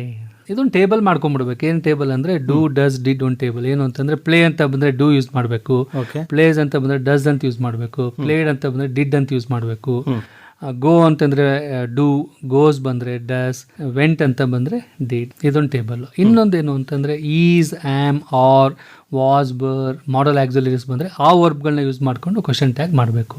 ಸೊ ಇದು ಒಂದು ಸ್ವಲ್ಪ ಮಕ್ಕಳು ವರ್ಕ್ ಮಾಡಿದ್ರೆ ಹೆಲ್ಪ್ ಆಗುತ್ತೆ. ಅಂದರೆ ಈಗಾಗಲೇ ಕೂಡ ತರಗತಿಗಳಲ್ಲಿ ಕೂಡ ಹೇಳ್ಕೊಟ್ಟಿರ್ತಾರೆ ಟೀಚರ್ಸ್ ಎಲ್ಲ ಕಂಪ್ಲೀಟ್ ಪ್ರಾಕ್ಟೀಸ್ ಮಾಡಿಸಿರ್ತಾರೆ ಅಲ್ವಾ, ಅದೆಲ್ಲ ಹೇಳ್ಕೊಟ್ಬಿಡ್ತೀರಿ. Okay sir. ಸೆಕೆಂಡ್ ಮೈನಲ್ಲಿ ಡೂ ಆಸ್ ಡೈರೆಕ್ಟೆಡ್ ಅಂತ. ಇದರಲ್ಲಿ 5th ಕ್ವಶನ್ ಬಂದು ಸಿಲಬಲ್ ಅಂತ, ಸಿಲಬಿಫಿಕೇಶನ್ ಅಂತ. ಅಂದರೆ ಒಂದು ವರ್ಡನ್ನು ಯಾವ ಥರ ಪ್ರೊನೌನ್ಸಿಯೇಷನ್ ಮಾಡಬೇಕು. ಇದು ಏನು ಮಾಡಬೇಕಂದ್ರೆ ಮಕ್ಕಳು ಒಂದು ಟೇಬಲ್ ಮಾಡ್ಕೊಂಡ್ಬಿಡ್ಬೇಕು. Monosyllable word, 2 syllable words, 3 syllable words ಮತ್ತು 4 ಸಿಲಬಲ್ ವರ್ಡ್ಸ್ ಅಂತೇಳಿ. ಅದನ್ನು 4 ವರ್ಡ್ ಕೊಟ್ಟಿರ್ತಾರೆ. ಫಾರ್ ಎಕ್ಸಾಂಪಲ್ ಈಗ 5th ಕ್ವಶನ್ ಇದೆ, ಚೂಸ್ ದ 1 ಸಿಲಬಲ್ ವರ್ಡ್ ಅಂತ. ಒಂದೇ ಸಿಲಬಲ್ ವರ್ಡ್. ಇದಕ್ಕೊಂದು ಸಿಂಪಲ್ ಮೆಥಡ್ ಅಂದರೆ ಒಂದು ಚಿನ್ ಮೆಥಡ್ ಅಂತ ನಾವು ಎಲ್ಲ ಇಂಗ್ಲೀಷ್ ಟೀಚರ್ಸ್ ಯೂಶುವಲ್ ಕ್ಲಾಸ್ ರೂಮಲ್ಲಿ ಹೇಳ್ಕೊಡ್ತಿರ್ತೀವಿ. ಪಾಮನ್ನು ಚಿನ್ಗೆ ಇಟ್ಕೋಬೇಕು. ಆ chin if it comes down only 1 time it's monosyllable. Chin ಒಂದ್ಸಲ ಮೇಲ್ ಬಂದು ಮೇಲೆ ಇನ್ನೊಂದ್ಸಲ ಮೇಲ್ ಹೋದ್ರೆ ಅದು 2 ಸಿಲಬಲ್ ವರ್ಡ್ ಅಂತೇಳಿ. ಫಾರ್ ಎಕ್ಸಾಂಪಲ್ ಈಗ ಅದೆಲ್ಲ ಟೀಚರ್ಸು ಪ್ರಾಕ್ಟೀಸ್ ಮಾಡಿಸಿರ್ತಾರೆ. ಇಲ್ಲಿ 1 ಸಿಲಬಲ್ ವರ್ಡ್ ಈಗ ಓವರ್ ಅಂತಿದ್ದಂಗೆ ಓವರ್ 2 ಸಿಲಬಲ್ ವರ್ಡ್, ಪ್ರೊನೌನ್ಸಿಯೇಷನ್ ಗೊತ್ತಾಗ್ಬಿಡುತ್ತೆ. Very very monosyllable. ಮತ್ತೆ ಇಲ್ಲಿ ರೋಡ್ ಅಂತ ಬಂದು ಜಿಂಜರ್ಲಿ.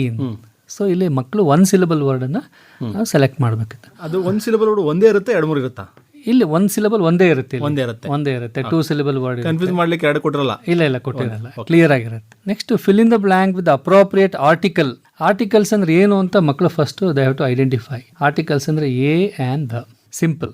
ಏನು ಅಂತಂದ್ರೆ there are 2 sounds in English. First sound is consonant, another sound is vowel sounds. Consonant ಮತ್ತು ವೋವೆಲ್ ಸೌಂಡ್ಸ್ ಅಂತ ಬರುತ್ತೆ. A E I O U ಬಂದರೆ they have to use an. For remaining sounds they have to use a. If definite common noun is use they have to use the. ಇದೊಂದು concept ಅರ್ಥ ಮಾಡ್ಕೋಬೇಕಷ್ಟೇ. ಈಗ A E I O U ಬರ್ತಿದ್ದಂಗೆ an ಉಪಯೋಗಿಸ್ಬೇಕಾ? ಇಲ್ಲ, have to practice sounds ಅಷ್ಟೇ. Vowel sounds are A E I O a. Letters are A E I O U, but sounds are A E I O a.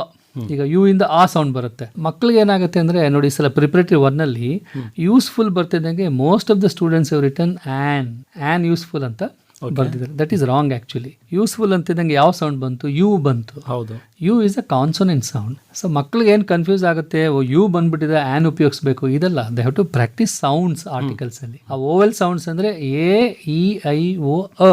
Letter U ಇಂದ ಬರುವಂಥದ್ದು ಅ. For example umbrella ಅಂತ ಬಂತು an umbrella. ಅಗ್ಲಿ ಅಂತ ಬಂತು an ugly. Site, ಈ ಥರ ಆ sound ಬರಬೇಕು ಯು ಲೆಟರಿಂದ. ಸೊ ಈ ಸೌಂಡ್ಸ್ ಬಿಟ್ಟು ಬೇರೆ ಬಂತು ಅಂದರೆ ಎ ಉಪಯೋಗಿಸ್ಬೇಕು. ಅದೇ ಥರ ಕಾನ್ಸೊನೆಂಟ್ ಲೆಟರಿಂದ ಶುರುವಾಗಿರುತ್ತೆ word, English word, but sound ಮಾತ್ರ ಓವೆಲ್ ಆಗಿರುತ್ತೆ.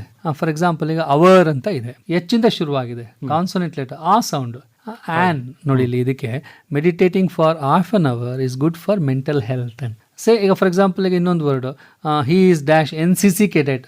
ಸರ್ ಎನ್ ಲೆಟರ್ ಇದೆಯಲ್ಲ, ಎ ಉಪಯೋಗಿಸ್ಬೇಕನ್ನೋ ಎ ಸೌಂಡ್, ಯಾಕಂದ್ರೆ ಓವೆಲ್ ಸೌಂಡ್ಸ್ ಅನ್ನೋದು AEIO ಇದನ್ನ ಪ್ರಾಕ್ಟೀಸ್ ಮಾಡ್ಕೊಂಡು ಆರಾಮಾಗಿ ಆನ್ಸರ್ ಮಾಡ್ಬೋದು. ನೆಕ್ಸ್ಟ್ 7th ಕ್ವಶನ್ ಬಂದು ವರ್ಬ್ಸ್. ಇದು ಟೆನ್ಸ್ ಅರ್ಥ ಮಾಡ್ಕೋಬೇಕು. ಟೆನ್ಸ್ ಅಂದ್ರೆ indicates time, past tense, present tense and future tense. ಇಲ್ಲಿ 7th ಕ್ವಶನ್ ಅಲ್ಲಿ ನೋಡಿ ಏನ್ ಕೊಟ್ಟಿದ್ದಾರೆ, when the teacher entered the class the students dash B plus read silently ಅಂತ ಇದೆ. ಸರ್ ಬಿ ಅಂದ್ರೆ ಏನು ಅಂತ ಮಕ್ಳಿಗೆ ಒಂದು ಡೌಟ್ ಕ್ರಿಯೇಟ್ ಆಗ್ಬೋದು. B means B, they have to understand be form of verbs. Be form of verbs are am, is, are, was and were. ಇದು be form of verbs.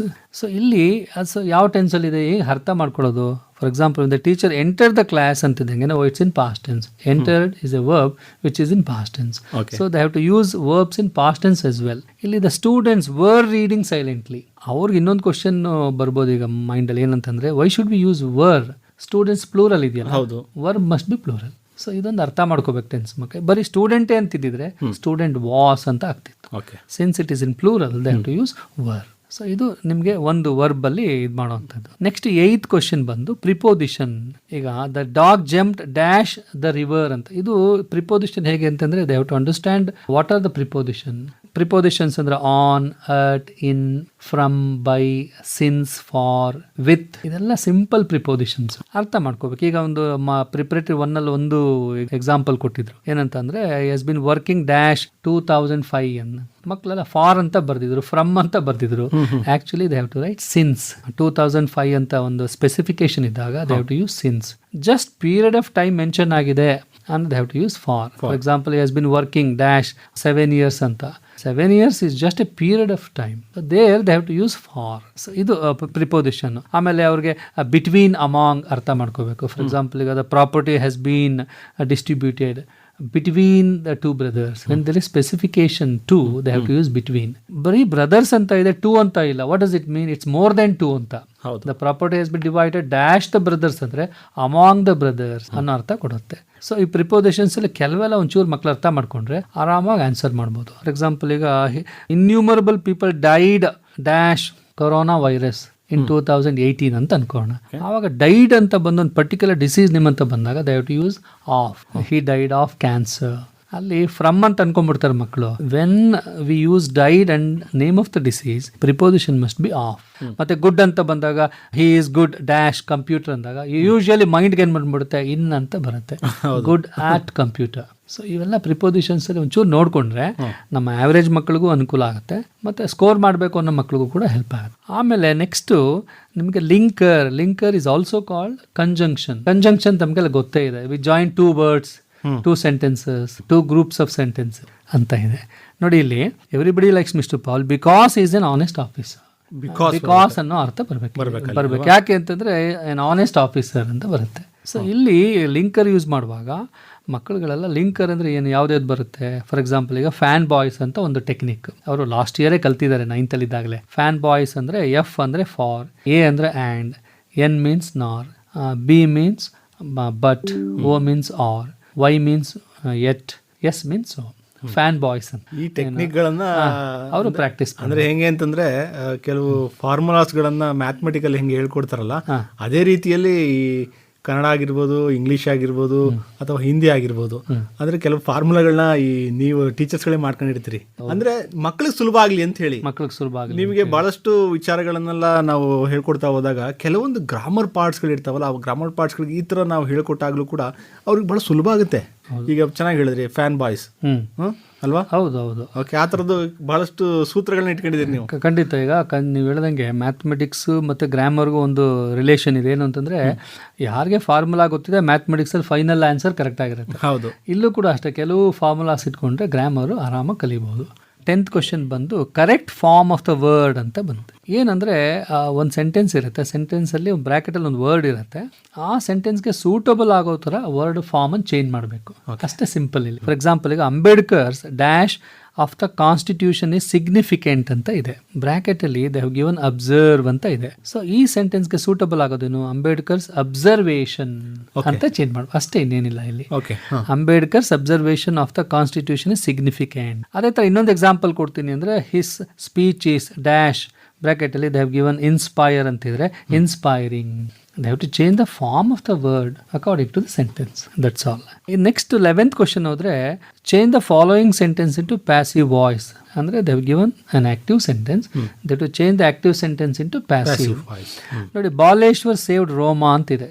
Simple technique ಏನಂದ್ರೆ they have to find out subject. Sir subject ಅಂದ್ರೆ ಏನು? Noun is a subject. Noun ಯಾವುದು? Baleshwar. Followed by verb. Verb ಅಂದ್ರೆ ಏನು? Action. ಏನ್ action ಇದೆ? Saved ಅಂತ. Followed by object. Object is Roma. ನಾವೇನ್ ಮಾಡ್ಬೇಕು ಈಗ? ಆಬ್ಜೆಕ್ಟ್ ಅಂಡ್ ಸಬ್ಜೆಕ್ಟ್ಗೆ ಶಿಫ್ಟ್ ಮಾಡಬೇಕು. So Roma was saved by Baleshwar. So active ಇಂದ ಪ್ಯಾಸಿವ್ ಚೇಂಜ್ ಮಾಡ್ಬೇಕಾದ್ರೆ they have to keep simple formal. Again ನೀವು ಹೇಳೋದಲ್ಲ, ಫಾರ್ಮಲ್ ಆಗೇ ಬಂದ್ಬಿಡ್ತೀನಿ. ಏನು ಅಂತಂದ್ರೆ they have to find out subject, verb and object. Object into subject's place, subject into object's place, ಮತ್ತು ವರ್ಬನ್ನು ಪಾಸ್ಟ್ ಪಾರ್ಟಿಸಿಪಲ್ ಚೇಂಜ್ ಮಾಡಬೇಕು. ಅವರು ಫೈನಲ್ ಆಗಿ ಬೈ ಯೂಸ್ ಮಾಡಬೇಕು. ಈ ಟೆಕ್ನಿಕ್ ಯೂಸ್ ಮಾಡಿದ್ರೆ ಆರಾಮಾಗಿ ಅವ್ರು ಇದು ಮಾಡ್ಬೋದು. ಈಗ ಫಾರ್ ಎಕ್ಸಾಂಪಲ್ ಈಗ first lesson Swami caught the burglar ಅಂತ ಒಂದು ಸೆಂಟೆನ್ಸ್. ಸೇಮ್ ಇದೇ ಥರ ಏನು ಬಾಲೇಶ್ವರ್ ಸೇವ್ಡ್ ರೋಮಾ ಇದೆಲ್ಲ, ಸ್ವಾಮಿ ಕಾಟ್ ದ ಬರ್ಗ್ಲರ್ಗೆ the burglar was caught by Swami. ಇಲ್ಲಿ ಹೇಳೋ ಮೆಥಡ್ ಚೇಂಜ್ ಆಗುತ್ತೆ. ಆಕ್ಟಿವ್ ವಾಯ್ಸ್ ಅಲ್ಲಿ person is important, in passive voice action is important ಅಷ್ಟೇನೆ. ನೆಕ್ಸ್ಟ್ ನೋಡಿ, ಇದು 12th ಕ್ವಶನ್ ನಿಮಗೆ change the following sentence into superlative degree. ಇದನ್ನು ಸ್ವಲ್ಪ ವರ್ಕ್ ಮಾಡಬೇಕಾಗತ್ತೆ ಮಕ್ಕಳು. There are 3 degrees of comparison: positive, comparative and superlative. So ಇದರಲ್ಲಿ ಯಾವುದೋ ಒಂದು ಡಿಗ್ರಿ ಕೊಟ್ಟಿರ್ತಾರೆ. ಈಗ ಇಲ್ಲಿ Sharan is taller than any other boy in our class. Usually again ಇಲ್ಲಿ ಒಂದು ಟೆಕ್ನಿಕ್ ಇಟ್ಕೊಂಡಿದ್ದೀನಿ ನಾನು. ಮಕ್ಕಳು how do they identify whether it is in positive degree or comparative degree or in superlative degree? They have to keep some key words in mind. ಏನು ಅಂತಂದರೆ ಈಗ no other ಅಂತ ಬಂದರೆ positive degree, than any other ಅಂತ ಬಂದರೆ comparative, the EST ಅಂತ ಬಂದರೆ superlative.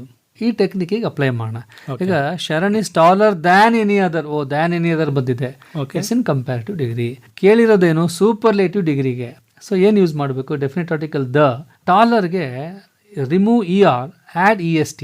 Sharan is the, change taller into tallest, the tallest boy in our class. Simple, ಇದು ಸಿಂಪಲ್ ಆಗಿದೆ, ಏನಿಲ್ಲ. ಇದನ್ನು ನೋ ಅದರ್ ಅಂತ ಬಂದರೆ positive degree, than any other comparative, the EST ಬಂದರೆ ಸೂಪರ್ಲೇಟಿವ್. 13th ಕ್ವಶನ್ ಡ್ರೀಮ್ ಅಂತ ಇದೆ. Use the word dream as a verb in your own sentence. ಇದು ನಮ್ಮ ಕನ್ನಡ ಮೀಡಿಯಂ ಮಕ್ಕಳಿಗೆ ಸ್ವಲ್ಪ ಕಷ್ಟ ಆಗುತ್ತೆ. ಅವರೇ ಒಂದು ಸೆಂಟೆನ್ಸ್ ಮಾಡಬೇಕು ಡ್ರೀಮ್ ಬಗ್ಗೆ. ಡ್ರೀಮ್ ಆಸ್ ಎ ವರ್ಬ್ ಅಂದರೆ I dream to become an officer. ಈಗ ಇಂಗ್ಲಿಷ್ ಗೊತ್ತಿರೋ ಅಂಥವ್ರಿಗೆ ಆನ್ಸರ್ ಮಾಡ್ಬೋದು. ಅದಕ್ಕೆ ಕನ್ನಡ ಮೀಡಿಯಂಗೆ ಏನು ಸಿಂಪಲ್ ಟೆಕ್ನಿಕ್ಕು, ಸುಮ್ಮನೆ ಜನರಲ್ ಆಗಿ ಏನೂ ಗೊತ್ತಿಲ್ಲ ಅವ್ನಿಗೆ, ಸೆಂಟೆನ್ಸೇ ಮಾಡಕ್ ಬರಲ್ಲ ಅಂಥವ್ನು ಏನು ಮಾಡ್ಬೋದು ಅಂದರೆ I dream. Just they have to add I ಅಷ್ಟೇ. ಫುಲ್ ಕೊಡ್ತೀರಾ marks? English teacher is generous at the time of evaluation. There is a possibility. Next one ನಿಮಗೆ combine the following sentences using so that ಅಂತ. ಇದು ಅಷ್ಟೇ, so ಮತ್ತೆ that ನ use ಮಾಡಿ 2 sentence join ಮಾಡೋದು. ಎಷ್ಟು ಸಿಂಪಲ್ ಆಗಿದೆ ಅಂದ್ರೆ ಕನ್ನಡ ಮೀಡಿಯಂ ಅವರು ಆನ್ಸರ್ ಮಾಡ್ಬೋದು ಇದನ್ನ. ಈಗ Nitin is very weak, he cannot walk fast ಅಂತ ಇದೆ. ವೆರಿ ಜಾಗದಲ್ಲಿ ಸೋ ಯೂಸ್ ಮಾಡಬೇಕು, ಫುಲ್ ಸ್ಟಾಪ್ ನ ಡಿಲೀಟ್ ಮಾಡಬೇಕು, ದಟ್ ಯೂಸ್ ಮಾಡಬೇಕು, ಹೀನ ಸ್ಮಾಲ್ ಲೆಟರ್ ಬರೆದ್ರೆ ಮುಗಿದೋಯ್ತು. ಎಷ್ಟು ಸಿಂಪಲ್ ಆಗಿದೆ. Nitin is so weak, in place of very they have to use so that he cannot walk fast. ಒಂದು simple technique. Remove, full stop, change caps into small letter. 1 mark ಬಂದ್ಬಿಡುತ್ತೆ. ಇದು ನಿಮಗೆ ಆರಾಮಾಗಿ score ಮಾಡ್ಬೋದು. ಕೆಲವು ಕನ್ನಡ ಮೀಡಿಯಂ ಮಕ್ಕಳು ಕೂಡ ಇಂಥ ಏರಿಯಾಗಳನ್ನ ಆನ್ಸರ್ ಮಾಡ್ಬೋದು. The thing is they have to think ಅಷ್ಟೇ, ಸ್ವಲ್ಪ ಯೋಚನೆ ಮಾಡ್ಬೇಕಷ್ಟೇ. Next 16th question, it's quite challenging. ಇದು ರಿಪೋರ್ಟೆಡ್ ಸ್ಪೀಚ್. ಇದು ಏನಪ್ಪ ಅಂದರೆ ಡೈರೆಕ್ಟ್ ಇಂಟು ಇಂಡೈರೆಕ್ಟ್. ಇದು ನಿಮಗೆ ವರ್ಕ್ ಮಾಡ್ಬೇಕು ಮಕ್ಕಳು. 4 ಸ್ಟೆಪ್ಸ್ ಬರುತ್ತೆ. ಸ್ಟೇಟ್ಮೆಂಟ್ ಅಂತ ಒಂದು, there are 2 types of question, WH question and SR no type question. ಇನ್ನೊಂದು ಬಂದು ನಿಮಗೆ imperative sentences, the use of to ಅಂತ ಬರುತ್ತೆ. ಯಾವ ಡೈಲಾಗು ಯಾವ ಸ್ಟೆಪ್ ಅಂತ ಅರ್ಥ ಮಾಡ್ಕೋಬೇಕು. ಈಗ ಇಲ್ಲಿ ಏನ್ ಕೊಟ್ಟಿದ್ದಾರೆ? ಬಿಟ್ವೀನ್ ನೇಹನ್ ಅಂಡ್ ರೇಹನ್, ಏನ್ ಎಸ್ can you go through and review it for me ಅಂತ. ಮಕ್ಕಳು first of all direct speech ಅಂದ್ರೆ ಏನು? There is the particular dialogue of the person. ಈಗ ರೇಹನ್ ಹೇಳಿರೋದನ್ನ ಹಾಗೆ ಅಲ್ಲಿ ಕೊಟ್ಟಿದ್ದಾರೆ, ಡೈರೆಕ್ಟ್ ಸ್ಪೀಚ್. ಈಗ ಇಂಡೈರೆಕ್ಟ್ ಬರೀಬೇಕು ನಾವು. ಇಂಡೈರೆಕ್ಟ್ ಬರೆಯುವಾಗ we have to use past tense. Indirect ಬರೆಯುವಾಗ ಯೂಶುವಲಿ ಪಾಸ್ಟ್ ಟೆನ್ಸ್ ಯೂಸ್ ಮಾಡಬೇಕು. ಆದರೆ if it is a universal truth, if it's a fact, if it is the statement of great people, it should be present tense only. ಅದು ಮಕ್ಕಳು ಮನಸ್ಸಲ್ಲಿ ಇರಬೇಕು. For example ಈಗ factual statement ಅಂದರೆ the Chamundi hill is in Mysuru ಅಂದರೆ we cannot change is into was ಅಲ್ವಾ? ಅವು ಮಕ್ಕಳೇನೋ ಪಾಸ್ಟ್ ಟೆನ್ಸ್ ಹೇಳ್ಬಿಟ್ಟಿದ್ದಾರೆ, ವಾಸ್ ಅಂತಂದ್ರೆ it's wrong actually, because it's a factual statement. The earth rotates round the sun ಅಂದ್ರೆ it's a universal truth. Yesterday, today and tomorrow the action is the same. So ಇದನ್ನು ಮನಸ್ಸಲ್ಲಿ ಇಟ್ಕೊಂಡು rest of the sentences they have to change from present tense to past tense. ಈಗ can you go through and review it for me? Question mark ಇದೆಯಲ್ಲ, it's a question. What type of question? Question, yes or no type question. ನಾವು ಕೂಡ ಯಾವ ತರ answer ಮಾಡಬೇಕು ಅಂತ ಒಂದು clue ಕೊಟ್ಟಿರ್ತೀವಿ ನೋಡಿ. Rehan asked Nehan if he could go through and review it for him ಅಂತ ಆನ್ಸರ್ ಮಾಡಿ. ಇದೊಂದು ಸ್ವಲ್ಪ ವರ್ಕ್ ಮಾಡಬೇಕಿದು, ಯಾವುದು ರಿಪೋರ್ಟೆಡ್ ಸ್ಪೀಚಸ್ ಡೈರೆಕ್ಟ್ ಇಂದ ಇಂಡೈರೆಕ್ಟ್. ಅವ್ರ ಟೀಚರ್ ಹೇಳ್ಕೊಟ್ಟಿರ್ತಾರೆ, ಅದನ್ನ ಒಂಚೂರು ಪ್ರಾಕ್ಟೀಸ್ ಮಾಡಲಿ ಹೆಲ್ಪ್ ಆಗುತ್ತೆ. ಇದು 1 ಮಾರ್ಕ್ಗೆ ಇರುತ್ತೆ ಇದು. ಓಕೆ ಸರ್, ಥರ್ಡ್ ಮೀನಿಂಗ್ ಬಂದ್ಬೋಣ. ಬಹಳ ಸಮಯ ಕೂಡ ಇಲ್ಲ. ಆಗಲಿ ಸರ್, ಆಗಲಿ. ಇದು ಎಡಿಟಿಂಗ್ ಅಂತೇಳಿ ಸರ್, ನಾವೇ ರಾಂಗ್ ಸೆಂಟೆನ್ಸಸ್ ಕೊಟ್ಟಿರ್ತೀವಿ. They have to correct it. How to correct it? Clue they have to understand. For example, ಈಗ Baleshwar went and grabbed the train's red emergency chain and pulled it down frantic ಅಂತ ಇದೆ. ಇಲ್ಲಿ ಏನಿದು adverbial mistake ಅಂದ್ರೆ ಫ್ರಾಂಟಿಕ್, ಅದು adverbial ಆಗ್ಬೇಕು, ಫ್ರಾಂಟಿಕಲಿ. ಮತ್ತೆ spelling mistake, emergency ಇಲ್ಲಿ ಎ ಕೊಟ್ಟಿದ್ದಾನೆ, ಅದು ಇ ಮಾಡಬೇಕು. ಸಿಂಪಲ್. ಸ್ಪೆಲ್ಲಿಂಗ್ ಮಿಸ್ಟೇಕ್ ಇರುತ್ತೆ. ಸ್ಪೆಲ್ಲಿಂಗ್ ಮಿಸ್ಟೇಕ್ ಇರುತ್ತೆ. ಆಮೇಲೆ ಜೊತೆಗೆ ಅದನ್ನ ಅಂಡರ್ಲೈನ್ ಮಾಡಬೇಕು. ಇವರು ಅಂಡರ್ಲೈನ್ ಮಾಡ್ಬೇಕು, ಅದನ್ನ ಅಂಡರ್ಲೈನ್ ಮಾಡಿದ್ರೆ ಗೊತ್ತಾಗುತ್ತೆ ಕರೆಕ್ಟ್ ಆಗಿ. ಓಕೆ ಸರ್, ಈಗ ಫೋರ್ತ್ ಮೈನು ಪ್ರಶ್ನೆಗಳಲ್ವಾ, ಇದು ಪಾಠದ ಬರುತ್ತೆ ಸಂಬಂಧಪಟ್ಟ. ಪಾಠದ ಸಂಬಂಧಪಟ್ಟಂಗೆ ನಾವು ಆಗಲೇ ಹೇಳಿದೀವಿ. ಓಕೆ, ಪಾಠ ಸಂಬಂಧಪಟ್ಟಂಗೆ ನಾವು ಹೇಳ್ಬಿಡ್ತೀವಿ, ಹೆಚ್ಚು ಅದಕ್ಕೆ ಹೊತ್ತು ಕೊಡೋದು ಬೇಡ. ಯಾಕೆಂದ್ರೆ ಗ್ರಾಮರ್ ಬಗ್ಗೆ ನಾವು ಚೆನ್ನಾಗಿ ಮಾತಾಡ್ತಾ ಇದೀವಿ, ಅದನ್ನೇ ಹೇಳ್ತಾ ಹೋಗೋಣ. ಕೆಲವು ಸೂತ್ರಗಳನ್ನು ಕೂಡ ಹೇಳ್ತಿದ್ರಿ, ಅದು ಕೂಡ ನಮ್ಮ ವಿದ್ಯಾರ್ಥಿಗಳಿಗೆ ಅನುಕೂಲ ಆಗುತ್ತೆ. ಯಾಕೆಂದ್ರೆ ಯೂಶಲಿ ಈಗ ಪಾಠಗಳನ್ನ ನಾವು ಓದ್ಕೊಂಡು ಬರೀಲೇಬೇಕಾಗುತ್ತೆ. ಅವರು ಅದ್ರಲ್ಲಿ ಏನು ಬದಲಾವಣೆಗಳೇನು ಮಾಡಕ್ಕಾಗಲ್ಲ. ಆನ್ಸರ್ಸ್ ರೆಡಿಮೇಡ್ ಇರುತ್ತೆ. ಎಸ್, ಈಗ 6 ಸೆಂಟೆನ್ಸ್ ಅಲ್ಲಿ ಬರುವಂತದ್ದು ಅದು ಅಲ್ವಾ, ಅದು ಕೂಡ ನಿಮಗೆ 3 ಮಾರ್ಕ್ಸ್, 5 to 6 ಸೆಂಟೆನ್ಸಸ್. ಅವ್ರು ಇಂಗ್ಲಿಷ್ ಟೀಚರ್ಸ್ ಎಲ್ಲ ಆನ್ಸರ್ಸ್ ಕೊಟ್ಟಿರ್ತಾರೆ. They have to practice it. Okay, 6th main ಅಲ್ಲಿ ಇದು ಕೂಡ ಒಂದು ಸಂದರ್ಭ ಸಹಿತ ವಿವರಿಸಿ ಅಂತ ಹೇಳಿದ್ರೆ ಆಗ್ಲಿ ಕೂಡ. ಆಗಲೇ ಇದಕ್ಕೇನು ಫಾರ್ಮುಲಾ, ಸಿಂಪಲ್ ಫಾರ್ಮುಲಾ ಅಂದ್ರೆ, ಫಾರ್ ಎಕ್ಸಾಂಪಲ್ ಈಗ first 27th question, please help me to take her to hospital. ಯಾವ ಚಾಪ್ಟರ್ದು? There is a girl by the tracks. ಅಷ್ಟೇ. ಏನ್ ಕೇಳಿದೆ? Who requested this? Baleshwar Mishra. Who requested, who said this particular dialogue ಆಗೋಯ್ತು. Who did the speaker request? motorist who were going. Next, how did they respond? None of them came to help Baleshwar. ಈ dialogue ಅನ್ನು ಹೇಳಿದ ಯಾರು, ಯಾವ ಸಂದರ್ಭದಲ್ಲಿ, ಯಾರ್ಗೆ ಹೇಳಿದ್ರು ಅಂತ ಅರ್ಥ ಮಾಡ್ಕೊಂಡ್ರೆ ಮುಗ್ದೋಯ್ತು. ಇಲ್ಲಿ ಎಕ್ಸ್ಟ್ರಾಕ್ಟ್ಸ್ ಅಲ್ಲಿ ಏನು ಅಂತಂದ್ರೆ, ಒಂದು there is a girl by the tracks, the discovery, ಮತ್ತೆ ಕಲರ್ಸ್ ಆಫ್ ಸೈಲೆನ್ಸ್. 3 ಲೆಸನ್ ಇಂದ ನಿಮ್ಗೆ ಎಕ್ಸ್ಟ್ರಾಕ್ಟ್ಸ್ ಬರುತ್ತೆ. Off to outer space tomorrow morning ಇಂದ ಎಕ್ಸ್ಟ್ರಾಕ್ಟ್ಸ್ ಬರುತ್ತೆ. ಆ ಚಾಪ್ಟರ್ ಗಳಲ್ಲಿ 2 ಮಾರ್ಕ್ಸ್ 3 ಮಾರ್ಕ್ಸ್ ಲಾಂಗ್ ಆನ್ಸರ್ಸ್ ಓದೋದ್ ಬೇಡ. ಬ್ಲೂ ಪ್ರಿಂಟ್ ನ ವಿಶೇಷ ಇದೇನೆ. ಸೊ ಈ ಚಾಪ್ಟರ್ ಈ ಕ್ವಶನ್ ಬರ್ತು ಅಂದ್ರೆ ಬೇರೆ ಏನೋ ದೇ ಕ್ಯಾನ್ ಫೋರ್ಗೋ. ಎಕ್ಸಾಮಿನೇಷನ್ ಹತ್ರ ಬರ್ತಿದ್ದಂಗೆ ಒಂದ್ ಸ್ವಲ್ಪ ಸ್ಮಾರ್ಟ್ ರೀಡಿಂಗ್ ಬೇಕಾಗುತ್ತೆ. ಆ ಸ್ಮಾರ್ಟ್ ರೀಡಿಂಗ್ ಗೆ ಬ್ಲೂ ಪ್ರಿಂಟ್ ಹೆಲ್ಪ್ ಆಗುತ್ತೆ. ಓಕೆ, ಈಗ 7th ಮೇನ್ ಅಲ್ಲಿ ಪ್ಯಾರಾಗ್ರಾಫ್ ರೈಟಿಂಗ್ ಬಗ್ಗೆ, ಪ್ರೊಫೈಲ್ ಪ್ಯಾರಾಗ್ರಾಫ್ ಅಂತಿದೆಯಲ್ವಾ? ಹೌದು. ಒಂದ್ 2 ಲೈನ್ ಹೇಳ್ಬಿಡ್ಬೋದಾ? ಖಂಡಿತ ಹೇಳ್ಬಹುದು. ಇಲ್ಲಿ ನಿಮ್ಗೆ ಬಾಲೇಶ್ವರ್ ಮಿಶ್ರಾ ಬಗ್ಗೆ ಕೊಟ್ಟಿದೆ. ಪಾಠದ ಇರುತ್ತಾ? ಪಾಠದ ಇಲ್ಲಿ ಕೊಟ್ಟಿದ್ದಾರೆ ಅಷ್ಟೇ. ಯೂಶುವಲ್ ಪಾಠದ ಇರಲ್ಲ ಅಲ್ವಾ? ಇರಲ್ಲ. ಪಾಠದಲ್ಲಿ ಇದೆ. ನಾವು ಬೇರೆ ಕ್ವಶನ್ ಪೇಪರ್ ತಗೊಂಡ್ರೆ, ಫಾರ್ ಎಕ್ಸಾಂಪಲ್ ಈಗ ನಾನು ಪೇಪರ್ 1 ತಗೋತೀನಿ, ಮಾಡೆಲ್ ಪೇಪರ್ 1 ಅಲ್ಲಿ ನೋಡಿ, ಇಲ್ಲಿ ರಾಘವೇಂದ್ರ ಅಂತಿದೆ. ಏನ್ ಕೇಳಿದ್ದಾರೆ ಇಲ್ಲಿ ಪ್ರೊಫೈಲ್ ರೈಟಿಂಗ್ ಅಲ್ಲಿ? ನೇಮ್ ಕೇಳಿದ್ದಾರೆ ಲೆಫ್ಟ್ ಸೈಡ್. ರೈಟ್ ಸೈಡ್ ಅವ್ರ ನೇಮ್ ಏನಿದೆ, ಮಿಸ್ಟರ್ ರಾಘವೇಂದ್ರ. ಮತ್ತೆ ಅವ್ರ ಎಜುಕೇಶನ್ ಕೇಳಿದ್ದಾರೆ, BSc M.Ed. ಮತ್ತೆ ಪ್ರೊಫೆಷನ್ ಕೇಳಿದ್ದಾರೆ, ಎಜುಕೇಶನ್ ಆಫೀಸರ್. ಏಜ್ ಕೇಳಿದ್ದಾರೆ 55 years. ಹೈಟ್ ಅಂಡ್ ವೆಯ್ಟ್ ಕೇಳಿದ್ದಾರೆ 5.4, 55 kg ಕೇಳಿದ್ದಾರೆ. ಫ್ಯಾಮಿಲಿ ಕೇಳಿದ್ದಾರೆ right side. Reason for popularity, helpful, best gardener. Hobbies ಕೇಳಿದ್ದಾರೆ, ಗಾರ್ಡನಿಂಗ್, ಬೀ ಕೀಪಿಂಗ್ ಅಂತ ಇದೆ. ಇದು 3 ಮಾರ್ಕ್ಸ್ ಇರೋದ್ರಿಂದ ಒಂದು ಸೆಂಟೆನ್ಸ್ ಶುರು ಮಾಡಬೇಕು. This is the profile of. ಅದು common. This is the profile of Mr. Raghavendra. He did his BSc M.Ed. He is an educational officer. He is 55 years old. His height is 5.4. He weighs 55 kgs. He has a very good family. He has a son who is an engineer and a daughter who is studying MBBS. ಎಲ್ಲ ಇದನ್ನ present tense ಅಲ್ಲಿ ಬರೀಬೇಕು. ಈ ತರ personality ಬಂದಾಗ, ಈಗ ರವೀಂದ್ರನಾಥ ಟ್ಯಾಗೋರ್ ಅಂತ ಕೇಳಿದಾಗ ಟ್ಯಾಗೋರ್ ಬಗ್ಗೆ ಎಲ್ಲ ಪಾಸ್ಟ್ ಟೆನ್ಸ್ ಅಲ್ಲಿ ಬರೀಬಹುದು. ಅದೊಂದು ಚೂರು ಮಕ್ಕಳು ರೈಟಿಂಗ್ ಸ್ಕಿಲ್ ಬರೆಯುವಾಗ ಯೋಚನೆ ಮಾಡಬೇಕು. ಪಾಯಿಂಟ್ಸ್ ಬರ್ಬಿಟ್ರೆ ಸಾಕು ಅನ್ಸುತ್ತಲ್ವಾ? ಇಲ್ಲಿ ನೋಡಿ, 1 2 3 4 5 6 7 8 ಪಾಯಿಂಟ್ಸ್ ಇದೆ. 8 ಸೆಂಟೆನ್ಸಸ್. 1 point 1 sentence. 8th ಮೇನ್ಗೆ ಹೋದ್ರೆ ಸ್ಟೋರಿ ಇದೆ, ಪಾಸ್ಟ್ ಟೆನ್ಸ್ ಅಲ್ಲಿ ಬರೀಬೇಕು. ಆ ಕ್ಲೂ ಅಲ್ಲಿ ಮಕ್ಳೇನ್ ಅನ್ಕೊಂಡ್ಬಿಡ್ತಾರೆ, ಇದು ಐಫನ್ ಅನ್ನ ಡ್ಯಾಶ್ ಅನ್ಕೊಂಡ್ಬಿಡ್ತಾರೆ, ಫಿಲ್ ಇನ್ ದ ಬ್ಲಾಂಕ್ಸ್ ಅನ್ಕೊಂಡ್ಬಿಡ್ತಾರೆ. ದಯವಿಟ್ಟು ಮಕ್ಳು ಇದನ್ನ ಗಮನಿಸ್ಕೊಳ್ಳಿ. It's not fill in the blanks. They have to expand the story into a meaningful paragraph. ಅಷ್ಟು ಪಾಸಿಬಿಲಿಟಿ ಇದ್ರೆ ಅದಕ್ಕೆ ಒಂದು ಟೈಟಲ್ ಕೊಡ್ಲಿ, ಜೊತೆಗೆ ಒಂದು ಮಾರಲ್ ಕೊಡ್ಲಿ. ಇಲ್ಲ ಅಂತಂದ್ರೆ ಅದನ್ನ ಒಂದು ಎಕ್ಸ್ಪ್ಯಾಂಡ್ ಮಾಡಿ ಬರೀಲಿ ಅಷ್ಟೇ. ಇಲ್ಲಿ ಟಾರ್ಟಾಯ್ಸ್ ಅಂಡ್ ಹೇರ್ ಅಂತಿದೆ, ಆರ್ಗ್ಯುಮೆಂಟ್ ಇದೆ. Race, settle the argument. Race started, hare ran fast, slept, tortoise slowly reached, won the race. ನೋಡಿ, ಸಿಂಪಲ್ ಆಗಿದೆ. They have given the words but they are grammatically incomplete. ಇದನ್ನ ಅವ್ರು expand ಮಾಡಿ ಬರೀಬೇಕಷ್ಟೇ. ಇದು 3 marks ಇದೆ. ಇದು ಸ್ಟೋರಿ ಡೆವಲಪ್ಮೆಂಟ್ ಅಂತ. Next ನೋಡಿ, ನಿಮ್ಗೊಂದು ಪಿಕ್ಚರ್ ಇದೆ, 33 ಕ್ವಶನ್. ಇದು ಕೂಡ ನಿಮ್ಗೆ ಟೆಕ್ಸ್ಟ್ ಬುಕ್ ಅಲ್ಲಿ ಇರೋ ಕ್ವಶನ್. ಯೂಶುವಲ್ ಆಗಿ ಈ ತರದ್ದು ಕೊಡಕ್ ಹೋಗಲ್ಲ. Give a different picture. Picture analysis ಅಲ್ಲಿ ಏನು ಅಂತಂದ್ರೆ, they have to observe the picture closely. ಗಮನಿಸ್ಕೋಬೇಕು ಸೂಕ್ಷ್ಮವಾಗಿ. ಅದು ಕೂಡ ಅಷ್ಟೇ, ಪಾಯಿಂಟ್ಸ್ ಬರೀಲಿ. ರೈಟಿಂಗ್ ಸ್ಕಿಲ್ ಇರುವಂತ ಮಕ್ಕಳೆಲ್ಲ let them right meaningful paragraph. ಇಲ್ಲ ನಾನು ಕನ್ನಡ ಮೀಡಿಯಂ ವಿದ್ಯಾರ್ಥಿಗಳಿಗೆ ಪಾಯಿಂಟ್ಸ್ ಬರೆದ್ರೆ ಸಾಕು. ಈಗ ಒಬ್ಬ ಪರ್ಸನ್ ಇದೆ, ದೇರ್ ಇಸ್ ಎ ಪರ್ಸನ್ ಅಂತ. ಅದಕ್ಕೆ ಯೂಶುವಲ್ ಆಗಿ ನಾನು ಕನ್ನಡ ಮೀಡಿಯಂ ಮಕ್ಕಳನ್ನ ಮನಸ್ಸಲ್ಲಿ ಇಟ್ಕೊಂಡು 1-2 ಸೆಂಟೆನ್ಸ್ ಕಾಮನ್ ಆಗಿ ಆನ್ಸರ್ ಮಾಡಬಹುದು. ಏನು ಅಂತಂದ್ರೆ, the given picture is meaningful. ಏನೇ ಕೊಡ್ಲಿ, the given picture is meaningful. It describes many things. ಅಲ್ಲಿ 2 ಸೆಂಟೆನ್ಸ್ ಆಗೋಯ್ತು. ನಾನು ಹೇಳ್ತಾ ಇರೋದು ಕನ್ನಡ ಮೀಡಿಯಂ ವಿದ್ಯಾರ್ಥಿಗಳನ್ನ ಮನಸ್ಸಲ್ಲಿ ಇಟ್ಕೊಂಡು. ಇಟ್ ಡಿಸ್ಕ್ರೈಬ್ಸ್ ಮೆನಿ ಥಿಂಗ್ಸ್ ಅಂದ್ರೆ ತುಂಬಾ ವಿಷಯಗಳನ್ನ ಹೇಳುತ್ತೆ. ಪಿಕ್ಚರ್ ಅಲ್ಲಿ 3 ಜನ ಇದ್ದಾರೆ, there are 3 persons. I can see 3 persons in the picture. ಏನೋ ಒಂದು ಗಾರ್ಡನಿಂಗ್ ಕೆಲಸ ನಡೀತಾ ಇದ್ದಾರೆ, they are doing gardening work. Present tense ಎಲ್ಲ ಯೂಸ್ ಮಾಡಬೇಕಾದ್ರೆ ಪ್ರೆಸೆಂಟ್ ಟೆನ್ಸ್ ಬಹಳ ಮುಖ್ಯ ಆಗುತ್ತೆ. ಬಹಳ ಮುಖ್ಯ. ಸ್ಟೋರಿ ನಾವು ಪಾಸ್ಟ್ ಟೆನ್ಸ್ ಅಲ್ಲಿ ಬರಿಬಹುದು, ಆದ್ರೆ ಪಿಕ್ಚರ್ ನಾವು ನೋಡಿ ಬರಿಬೇಕಾದ್ರೆ ಪ್ರೆಸೆಂಟ್ ಟೆನ್ಸ್ ಅಲ್ಲೇ ಬರಿಬೇಕು ಸರ್. ಖಂಡಿತ. ಈಗ ನೆಕ್ಸ್ಟ್ ಮೇನ್ ಬರೋದಾದ್ರೆ, ಇದಾಗ್ಲೇ ಕೂಡ ನಾವು ಡಿಸ್ಕಸ್ ಮಾಡ್ಬಿಟ್ವಿ. Poem, quote from memory. 2 poem ಅನ್ನು ಹಿಡಿದು ಕ್ವಾಲಿಟಿ ಆಫ್ ಮರ್ಸಿ ಅಥವಾ ಬ್ಲೈಂಡ್ ಬಾಯ್. ಪೋಯಂ ಬರೆಯುವಾಗ they have to keep punctuations in mind. 4 marks ಬರಬೇಕು ಅಂದ್ರೆ comma, colon, semi colon, full stop ಇದೊಂಚೂರು ನೋಡ್ಕೊಳ್ಳಿ. ಅವರು ಸ್ಪೆಲ್ಲಿಂಗ್ ಮಿಸ್ಟೇಕ್ಸ್ ಇರಬಾರ್ದು. ಇಷ್ಟು ಬರೆದ್ರೆ ಖಂಡಿತ ಫುಲ್ ಮಾರ್ಕ್ಸ್ ಬರುತ್ತೆ. ಎಲ್ಲಾ ಭಾಷೆಯಲ್ಲೂ ಕೂಡ ಇದೇ ಇರುತ್ತೆ. ಪ್ಯಾರಾಗ್ರಾಫ್ ಕಾಮನ್ ಆಗಿರುತ್ತೆ. ಪ್ಯಾರಾಗ್ರಾಫ್ ನ ಕ್ಲೀನ್ ಆಗಿ ಓದ್ಕೋಬೇಕು. ಹೌದು. ಪ್ರಶ್ನೆಗಳನ್ನ ಕೇಳಿರ್ತಾರೆ, ಆ ಪ್ರಶ್ನೆಗಳನ್ನ ನೋಡ್ಕೊಂಡು ಉತ್ತರವನ್ನ ಬರಿಬೇಕು. ಆಯ್ತು. 12th ಮೇನಲ್ಲಿ ಇದು ಕೂಡ ಪೋಯಮ್. ಇದು ಆಗ್ಲೇ ನಾವು ಡಿಸ್ಕಸ್ ಮಾಡ್ದಂಗೆ grandma climbs it tree, the song of India ಮತ್ತೆ ballad of ಟೆಂಪಿಸ್ಟ್.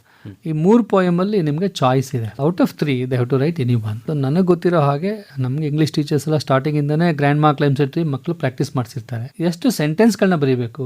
Minimum 8 to 10 sentence. ಇದನ್ನು ಪಾಯಿಂಟ್ ವೈಸ್ ಬರೀಲಿ ಕನ್ನಡ ಮಾಧ್ಯಮ ವಿದ್ಯಾರ್ಥಿಗಳು. ನಮ್ಮ ಇಂಗ್ಲಿಷ್ ಮೀಡಿಯಂ ಸ್ಟೂಡೆಂಟ್ಸ್ ಎಲ್ಲ let them right in a paragraph. ಅವ್ರಿಗೆಲ್ಲ ಸ್ವಲ್ಪ ಎಕ್ಸ್ಪ್ರೆಸಿವ್ ಎಬಿಲಿಟಿ ಚೆನ್ನಾಗಿರುತ್ತೆ. Let them right. 4 ಮಾರ್ಕ್ಸ್ ಇರುತ್ತೆ.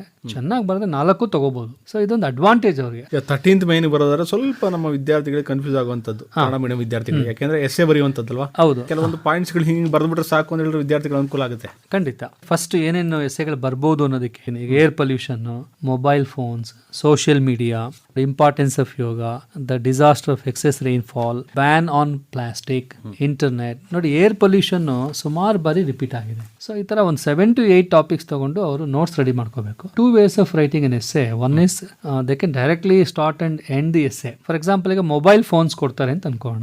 ಇಂಟ್ರಡಕ್ಷನ್, ಮೊಬೈಲ್ ಫೋನ್ಸ್ ಅಂದ್ರೆ ಏನು, ಆ ಗ್ಯಾಜೆಟ್ ಏನು, ಯಾವಾಗ ಆವಿಷ್ಕಾರ ಆಯ್ತು. ಆಮೇಲೆ development of the topic, mobile phones merits ಏನು, ಡಿಮೆರಿಟ್ಸ್ ಏನು, ಕನ್ಕ್ಲೂಷನ್ ಅಂದ್ರೆ ಅರ್ಥ ಏನು, ನಿನ್ನ ಒಪಿನಿಯನ್ ಏನು as a student, how much you have to use mobile phone. Essay writing ಅಲ್ಲಿ ಪ್ಯಾರಾಗ್ರಾಫ್ ಅಲ್ಲೂ ಬರೀರಿ ಅಥವಾ ಪಾಯಿಂಟ್ಸ್ ಬರೆದ್ರು ಕೂಡ ಅನುಕೂಲ ಆಗುತ್ತೆ. ಈಗ ಪಾಯಿಂಟ್ಸ್ ಯಾರಿಗೆ? When students struggle to make sentences, if they are good at writing, let them write it in a paragraph. ಈಗ ನಾ 80 ಗೆ 80 ಸ್ಕೋರ್ ಮಾಡ್ತೀನಿ, ಆವಾಗ ನೀವು ಹೇಳ್ದಂಗೆ ಪ್ಯಾರಾಗ್ರಾಫ್ ಆನ್ಸರ್ ಕಂಪ್ಲೀಟ್ ಒಂದು page, introduction, development of the topic, conclusion, ಇದು ಬರುತ್ತೆ. ಲಾಸ್ಟ್ ಮೇನ್ ನಿಮಗೆ 14th ಮೇನ್ 38th ಕ್ವಶನ್. ಇದು 5 ಮಾರ್ಕ್ಸ್ ಇದೆ. ಇದು let them select official letter writing. ಬರೀ ಸ್ಟೆಪ್ಸ್ ಗಳನ್ನ ಬರೆದ್ರೆ they are going to get 2 marks. Should they write their original address? No, they have to write given address. Imagine ಅಂತ ಶುರುವಾಗುತ್ತೆ. 10th standard government high school Narayanapura, ಈ address ಅನ್ನೇ ಬರೀಬೇಕು. They should not write their original address since they are appearing for board exam. ಈಗ official address ತಗೊಂಡಾಗ 8 steps ಏನಿದೆ, from address, ಆಮೇಲೆ date ಬರೀಬೇಕು. ಡೇಟ್ ಕೂಡ ಏನ್ ಬರೀಬೇಕು? 25th March 2026 ಅಂತಾನೆ ಬರೀಬೇಕು. 2 ಅಡ್ರೆಸ್ ಆಯ್ತು, ರೆಸ್ಪೆಕ್ಟೆಡ್ ಸರ್ ಮೇಡಮ್ ಆಯ್ತು, ಸಬ್ಜೆಕ್ಟ್ ಆಯ್ತು, ಆದ್ಮೇಲೆ ಬಾಡಿ ಆಫ್ ದ ಲೆಟರ್ ಆಯ್ತು, ಥ್ಯಾಂಕ್ ಯು ಆಯ್ತು, ಮತ್ತೆ yours faithfully. 8 steps left side ಅಲ್ಲಿ ಬರುತ್ತೆ. ಈ ಸ್ಟೆಪ್ಸ್ ಬರೆದ್ರೆ 2 ಮಾರ್ಕ್ಸ್ ಬಿಡುತ್ತೆ. Out of 100% easy level of questions 30% ಇರುತ್ತೆ. ಆವರೇಜ್ ಲೆವೆಲ್ ಆಫ್ ಕ್ವಶನ್ಸ್ 50% ಇರುತ್ತೆ. ಡಿಫಿಕಲ್ಟಿ ಲೆವೆಲ್ 20% ಇರುತ್ತೆ. ಮಕ್ಕಳಿಗೆ ಹೇಗಿದೆ ಅಂತಂದ್ರೆ, ಪಾಸ್ ಆಗುವಂತ ಮಕ್ಕಳು ಕೂಡ ಆರಾಮಾಗಿ 13 ಸ್ಕೋರ್ ಮಾಡೋದು ಕಷ್ಟ ಆಗಲ್ಲ. ಒಂದು ಡಿಸ್ಟಿಂಕ್ಷನ್ ತಗೊಳ್ಳುವಂತವ್ರು ಒಂದು ಆವರೇಜ್ ಲೆವೆಲ್ ಕ್ವಶನ್ ಓದ್ಕೊಂಡ್ರೆ ಆರಾಮಾಗಿ 85 ತಗೋಬಹುದು. ನಾನು 80 ಔಟ್ ಆಫ್ 80 ತಗೋತೀನಿ ಇಂಗ್ಲಿಷಲ್ಲಿ, ಟಾರ್ಗೆಟ್ ಮಾಡ್ತೀನಿ ಅನ್ನೋಂಥವ್ರಿಗೆ ಡಿಫಿಕಲ್ಟಿ ಲೆವೆಲ್ ಕ್ವಶನ್ಸ್ ಕೂಡ ವರ್ಕ್ ಮಾಡಬೇಕಾಗತ್ತೆ. ಓಕೆ ಸರ್, ಬಹಳ ಸಂತೋಷ. ಇಷ್ಟೊತ್ತು ಕಾರ್ಯಕ್ರಮಕ್ಕೆ ಬಂದು ಬಹಳಷ್ಟು ಮಾಹಿತಿ ಮಾಡಿಕೊಟ್ರಿ. ಹಾಗಾಗಿ ನಿಮ್ಮ ಮೊಬೈಲ್ ನಂಬರ್ ಸಿಕ್ಕಿದ್ರೆ ಅವರು ನಿಮ್ಮನ್ನ ಕರೆ ಮಾಡಿ ಕೂಡ ಹೆಚ್ಚಿನ ಮಾಹಿತಿನ ಪಡ್ಕೋಬಹುದು ಸರ್. ಹೇಳಿ ಸರ್. 8197549619. ಓಕೆ, 8197549619. ಹೆಚ್ಚಿನ ಮಾಹಿತಿನ ಪಡ್ಕೋಬಹುದು ಅಲ್ವಾ ಸರ್? ಖಂಡಿತ. ಇಷ್ಟೊತ್ತು ಕಾರ್ಯಕ್ರಮದಲ್ಲಿ ಭಾಗವಹಿಸಿದ ಧನ್ಯವಾದ. Thank you sir. ಈ ಕಾರ್ಯಕ್ರಮ ಬರೀ ಪಾಸ್ ಆಗೋದಷ್ಟೇ ಅಲ್ಲ, ನಮ್ಮ ಆವರೇಜ್ ಮಕ್ಕಳು, ಬಿಲೋ ಆವರೇಜ್ ಮತ್ತೆ ಟಾಪರ್ಸ್ ಮಕ್ಕಳಿಗೂ ಹೆಲ್ಪ್ ಆಗಲಿ ಅಂತ ಹೇಳ್ತಾ ಈ ಅವಕಾಶ ಕೊಟ್ಟಿದ್ದಕ್ಕೆ ಮೈಸೂರು ಆಕಾಶವಾಣಿ ಅವರಿಗೆ ಧನ್ಯವಾದಗಳು. Thank you sir. ಇದುವರೆಗೆ ಪರೀಕ್ಷೆಗೆ ಸಿದ್ಧರಾಗೋಣ ಬನ್ನಿ ಮಾಲಿಕೆಯಲ್ಲಿ ಇಂಗ್ಲಿಷ್ ವಿಷಯ ಕುರಿತು ಮರಿಮಲ್ಲಪ್ಪ ಶಾಲೆಯ ಅಧ್ಯಾಪಕರಾದ ಜಿ ಸಿದ್ದೇಶ್ವರ ಪ್ರಸಾದ್ ಅವರೊಂದಿಗೆ ಮಾತುಕತೆಯನ್ನು ಕೇಳಿದಿರಿ. ಇವರೊಂದಿಗೆ ಭಾಗವಹಿಸಿದವರು ದಿಗ್ವಿಜಯ್ ಬಿ. ಇದು ಇಂದಿನ ಮಕ್ಕಳ ಮಂಟಪ.